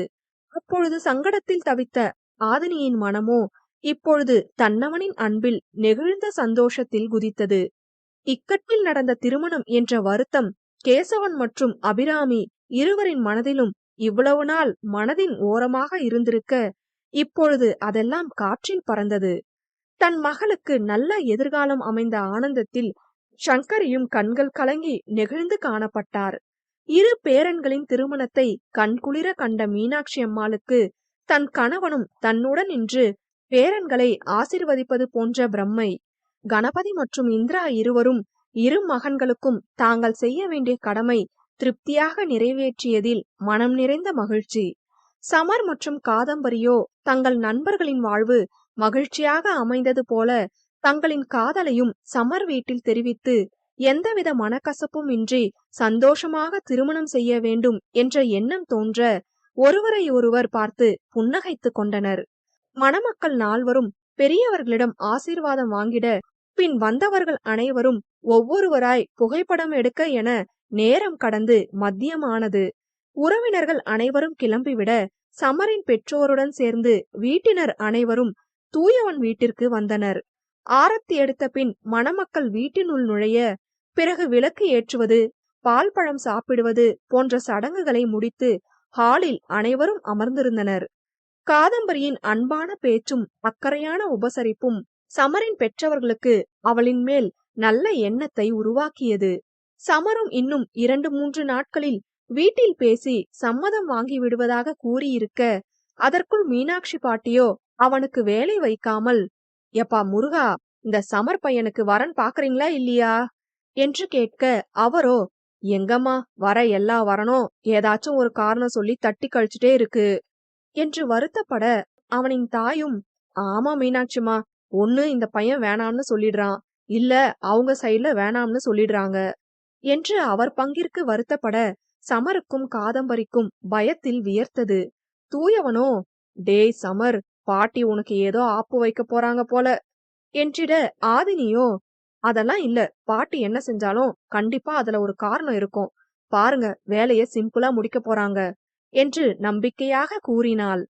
அது சரி, அவனுக்குன்னு யாரு பிறந்திருக்காளோ அவதானே அமைவா அவனுக்கு என்றவரின் பார்வை காதம்பரியை தொட்டு மீள, முருகனும் ரேவதியும் கூட அவர் பார்வை போன திசையை பார்க்கத்தான் செய்தனர். மீனாட்சி பாட்டியோ சமருக்கு பேச சொல்லி சைகை காட்ட, அவனோ முயன்று தைரியத்தை வரவழைத்து, பா அம்மா, நானும் காதம்பரியும் மனசார விரும்புறோம், நான் அவளை கல்யாணம் செஞ்சுக்க ஆசைப்படுறேன் என்று பட்டென கூறிவிட, மீனாட்சி பாட்டியோ, அப்படி போடு அருவாள, நீ என்னடிமா சொல்ற என்று அவளிடம் கேட்க, அவளோ, அவர் சொல்றது உண்மைதான், ஆனா அவரோட அப்பா அம்மா சம்மதிச்சா எனக்கு முழு சம்மதம் என்று ஒரு கூடை பணியை அவர்கள் தலையில் வைக்க, கேசவனோ, காதம்பரியும் எங்க பொண்ணு மாதிரிதான், ரொம்ப தங்கமான குணம், அவளுக்கு அப்பா அம்மா ஸ்தானத்திலிருந்து எல்லாம் செய்ய வேண்டியது எங்க பொறுப்பு என்று கூற, கேசவனின் அன்பில் காதம்பரியின் உள்ளம் நெகிழ்ந்தது. ஏற்கனவே காதம்பரியை பிடித்திருக்க, இப்பொழுது இத்தனை பேர் சொன்ன பிறகு அதுவும் தன் மகனுக்கே விருப்பம் எனும் போது அவர்கள் வேண்டாம் என்றா கூறப்போகிறார்கள்? காதம்பரியை எங்க வீட்டு மருமகளா ஏத்துக்க எங்களுக்கு சம்மதம் என்று விட, அந்த தருணம் அந்த இனிய நாளுக்கு மேலும் இனிமை சேர்த்தது. தேங்க்ஸ்பா, தேங்க்ஸ்மா என்ற சமர் பெற்றவர்களை அணைத்துக் கொள்ள, காதம்பரியோ அவர்கள் காலில் விழுந்து ஆசி வாங்கினாள். எப்படியோ அவனோட காதல சேர்த்து வச்சிட்டீங்க பாட்டி என்று சிரித்த தூயவன் கணபதியிடம், உங்களுக்கு தான்ப்பா நான் தேங்க்ஸ் சொல்லணும் என்றிட, அவரோ, ஏண்டா நான் என்ன செஞ்சேன் என்க, இல்ல நீங்க அன்னைக்கு மாதவன் ஜாதகத்துக்கு பதிலா என்னோடத மாத்தி அனுப்புனது தானே ஆதினி எனக்கு கிடைக்க காரணம் என்று கூறி மகிழ, கணபதிக்கும் இந்திராவுக்கும் அவனின் மாற்றம் மனநிறைவை கொடுத்தது. அதனை கேட்ட மீனாட்சி பாட்டியோ, அதுக்கு நீ எனக்கு தாண்டா படவா தேங்க்ஸ் சொல்லணும் என்க, அவனோ, உங்களுக்கா, ஓஹோ, உங்களுக்கு நெஞ்சு வலி வந்ததுனால தானே எங்க கல்யாணம் நடந்துச்சு அத சொல்றீங்களா என்று கேட்க, அவரோ, ஆமா ஆமா, நான் மட்டும் அந்த சாமத்துல நெஞ்சு வலி வந்த மாதிரி நடிக்கலனா நீ மாதவன் கல்யாணத்தை சாக்கா வச்சு உன் கல்யாணத்தை தள்ளி போட்டு கல்யாணமே பண்ணாம கூட இருந்திருப்பதன என்று கேட்க அவர் கூற்றில் அனைவரும் அதிர்ந்தனர். ஏது, நெஞ்சுவலி வந்த மாதிரி நடிச்சிங்களா என்று சமர் வாயை பிளந்தபடி கேட்க அனைவரும் வரிசையாக கேள்வி கேட்க, ஆமாங்கடா, நடிக்கதான் செஞ்சேன். முதல்ல வந்த நெஞ்சுவலி உண்மைதான், ஆனா ரெண்டாவது வந்தது உண்மை இல்ல. எனக்கு என்னமோ தெரியல, அந்த நொடி இவங்க கல்யாணத்தை நடத்தியே தீரணும்னு என் புருஷனே வந்து சொல்ற போல தோணுச்சு. கேசவன் வேற மனசுடைஞ்சு போய் இருந்தான். ஆதினியை எனக்கு விட மனசு இல்ல. இந்த தூயவன் பையன் மேல எனக்கு நம்பிக்கை இல்ல. அதான் ஒரு ஆக்டிங்க போட்டு அவங்க கல்யாணத்தை நடத்தி வச்சேன் என்று கூறியவர் இல்லாத காலரை தூக்கிவிட, தூயவனோ ஓடி வந்து அவரது கன்னத்தில் முத்தமிட்டான். லவ் யூ பாட்டி, தேங்க்ஸ் பாட்டி என்றபடி அவ்வாறே மகிழ்வாய் நேரங்கள் கடக்க இரவும் வந்தது. தூயவன் மற்றும் மாதவன் இருவரின் அறையும் இரவு சடங்குக்காக அலங்கரிக்கப்பட, ஆதினியையும் மாதவியையும் அலங்கரித்து அவரவர் அறைக்கு அனுப்பிவிட்டு காதம்பரியோ மொட்டை மாடிக்கு வந்து நின்று கொண்டு நிலவினை ரசித்துக் கொண்டிருந்தாள். அதே போல சமரும் தூயவனையும் மாதவனையும் முடிந்த மட்டில் கலாய்த்து அறைக்கு அனுப்பிவிட்டு காதம்பரியை காணாமல் தேட, மொட்டை மாடியில் அவள் இருப்பதை உறுதி செய்தவன் யாருக்கும் தெரியாமல் வந்து அவள் பின்னே நின்றவன், என்ன மேடம், இங்க என்ன பண்றீங்க என்று அவள் காது மடல் உரச கேட்க, அதில் சிலிர்த்தவள் வெட்கப்பட்டு விலகி நின்றாள். அவள் வெட்கத்தை கண்டவனுக்கு புன்னகை அரும்ப ரசனையோடு அவளை பார்த்தான். அவளோ, ஹலோ சார், இன்னைக்கு நமக்கு ஃபர்ஸ்ட் நைட் இல்ல, அவங்க 2 பேருக்கும் தான், கொஞ்சம் அடக்கி வாசிங்க என்றிட, அவனோ, அடிப்பாவி, நான் எதுவுமே செய்யலியேடி என்றவன் அவளின் கையை பிடித்திழுத்து, நான் என்ன உன்னை இப்படி கையை பிடிச்சு இழுத்தனா என்று விட்டு அவளை இறுக்கமாக அணைத்தவன், இல்ல இப்படி கட்டி பிடிச்சேனா என்றவன் அடுத்து முத்தமிட வர, அவனின் இதழ்களை தன் விரல் கொண்டு மூடியவள், இப்படி செஞ்சனான்னு கேட்டு கேட்டே எல்லாத்தையும் செய்றீங்க போல, சும்மா இருங்க வேந்தன், யாராச்சும் பாத்திர போறாங்க என்றிட, அவளை கரம் பற்றி தரையில் அமர வைத்தவன் அவள் அருகில் அமர்ந்தபடி, யாரும் பார்க்க மாட்டாங்க என்றான். அவன் கைகளை தன் கரங்களுக்குள் பொத்தி வைத்தவள், எனக்கு எவ்வளவு சந்தோஷமா இருக்கு தெரியுமா, உங்க வீட்ல இவ்ளோ சீக்கிரம் ஓகே சொல்லுவாங்கன்னு நினைக்கல என்றிட, அவனோ, ஆஹா, அதே சந்தோஷத்தோட இன்னொரு குட் நியூஸ் சொல்லவா என்க ஆர்வமாக அவனை நோக்கினாள். நாளைக்கு நாம நம்ம முதல் குழந்தைக்காக ரெஜிஸ்டர் பண்ண போறோம் என்றிட, அவன் கூற்றில் மலர்ந்த அவளது முகம் திடீரென சுருங்க, அவனோ என்னவென கேட்டான். இல்ல, உங்க வீட்ல இதுக்கெல்லாம் சம்மதிப்பாங்களா என்றவளுக்கு இதுநாள் வரை அவனது பெற்றோர்களின் மனநிலையிலிருந்து யோசிக்க தவறிவிட்டோமோ என்ற குற்ற உணர்வு தோன்ற, அதனை புரிந்தவன், அதெல்லாம் ஒண்ணுமில்ல காதுமா, அப்பா அம்மா அவ்வளோ மோசம் இல்ல. இப்ப எனக்கு நிஜமாவே குழந்தை பிறக்கறதுல பிரச்சனை இருந்து நாம தத்தெடுத்து வளர்த்தா அப்ப அவங்க ஏத்துக்கிட்டு தானே ஆகணும். நீ கவலைப்படாத, நான் பாத்துக்கிறேன் என்றிட, அவனது அன்பில் நெகிழ்ந்தவள், ஓகே வேந்தன், நாம 2வது குழந்தைய பெத்துக்கிறதுக்குள்ள முதல் குழந்தைய தத்தெடுக்கணும், ஓகேவா என்று கேட்டவள் அவன் முகத்தையே பார்த்திருக்க, முதலில் ஏதோ ஒரு எண்ணத்தில் சரி என்றவனுக்கு அப்பொழுதுதான் அவள் கூற்று புரிந்தது. ஹே, இப்ப நீ என்ன சொன்ன என்று கேட்டவனுக்கோ அவ்வளவு மகிழ்ச்சி.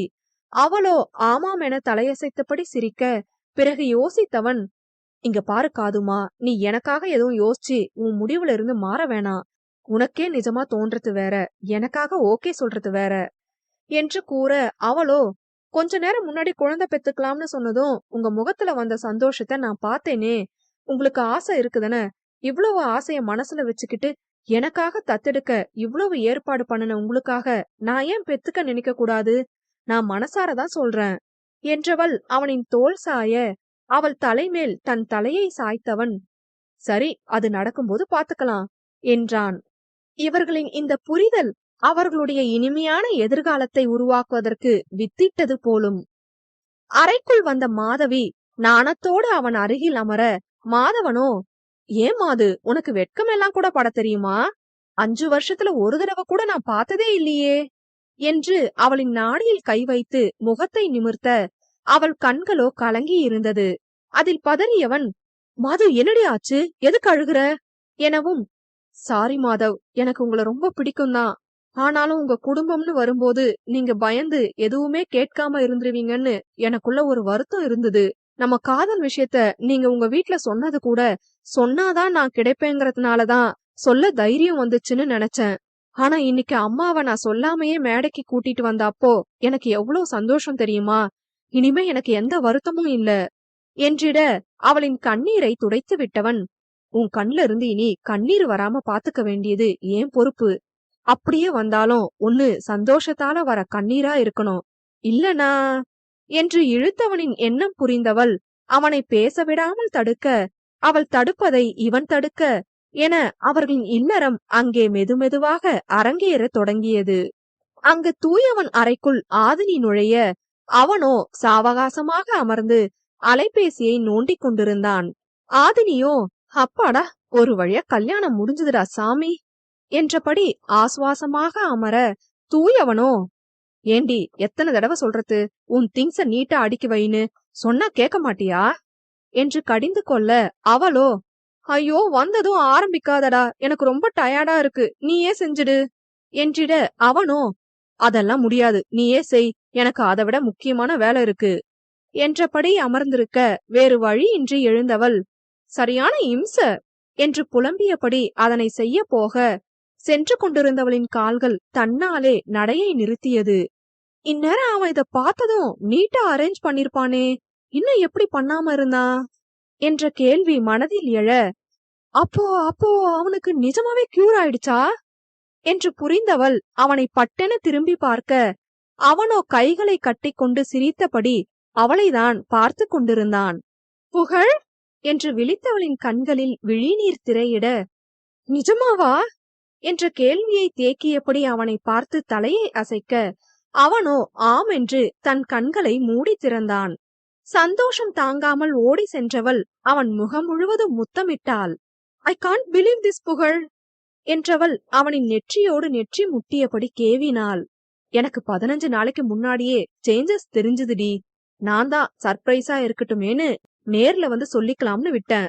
உன் புகழ நீ உன் காதலால மாத்திட்டடி, உன்னோட நம்பிக்கை என்ன மாத்திடுச்சு. என்னதான் ட்ரீட்மெண்ட் நான் எடுத்து கஷ்டப்பட்டாலும் என்ன விட என் வேதனைய பார்த்து கஷ்டப்பட்டவ நீதனடி.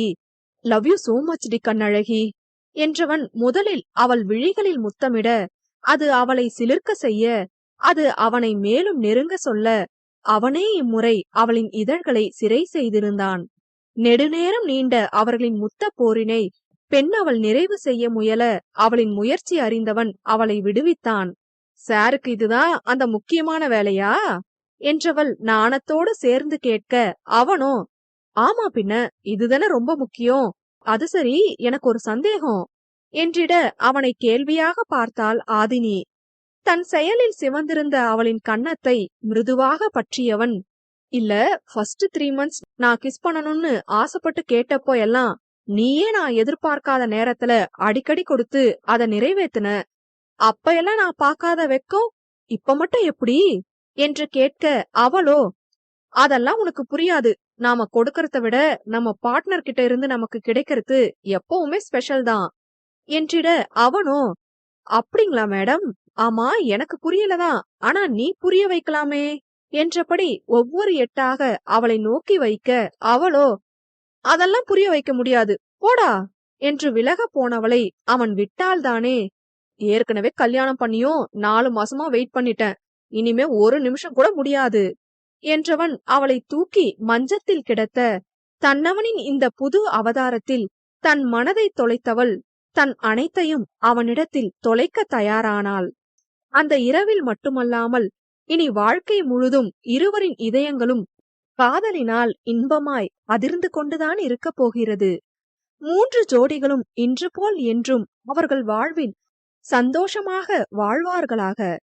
இமைகள் படபடத்த உன்னை இமைக்காமல் நான் பார்த்த அன்று அறிந்திருக்கவில்லை, இனிவரும் நாட்களில் என் இதயத்தின் அதிர்வுகள் நீதான் என்று. முற்றும்.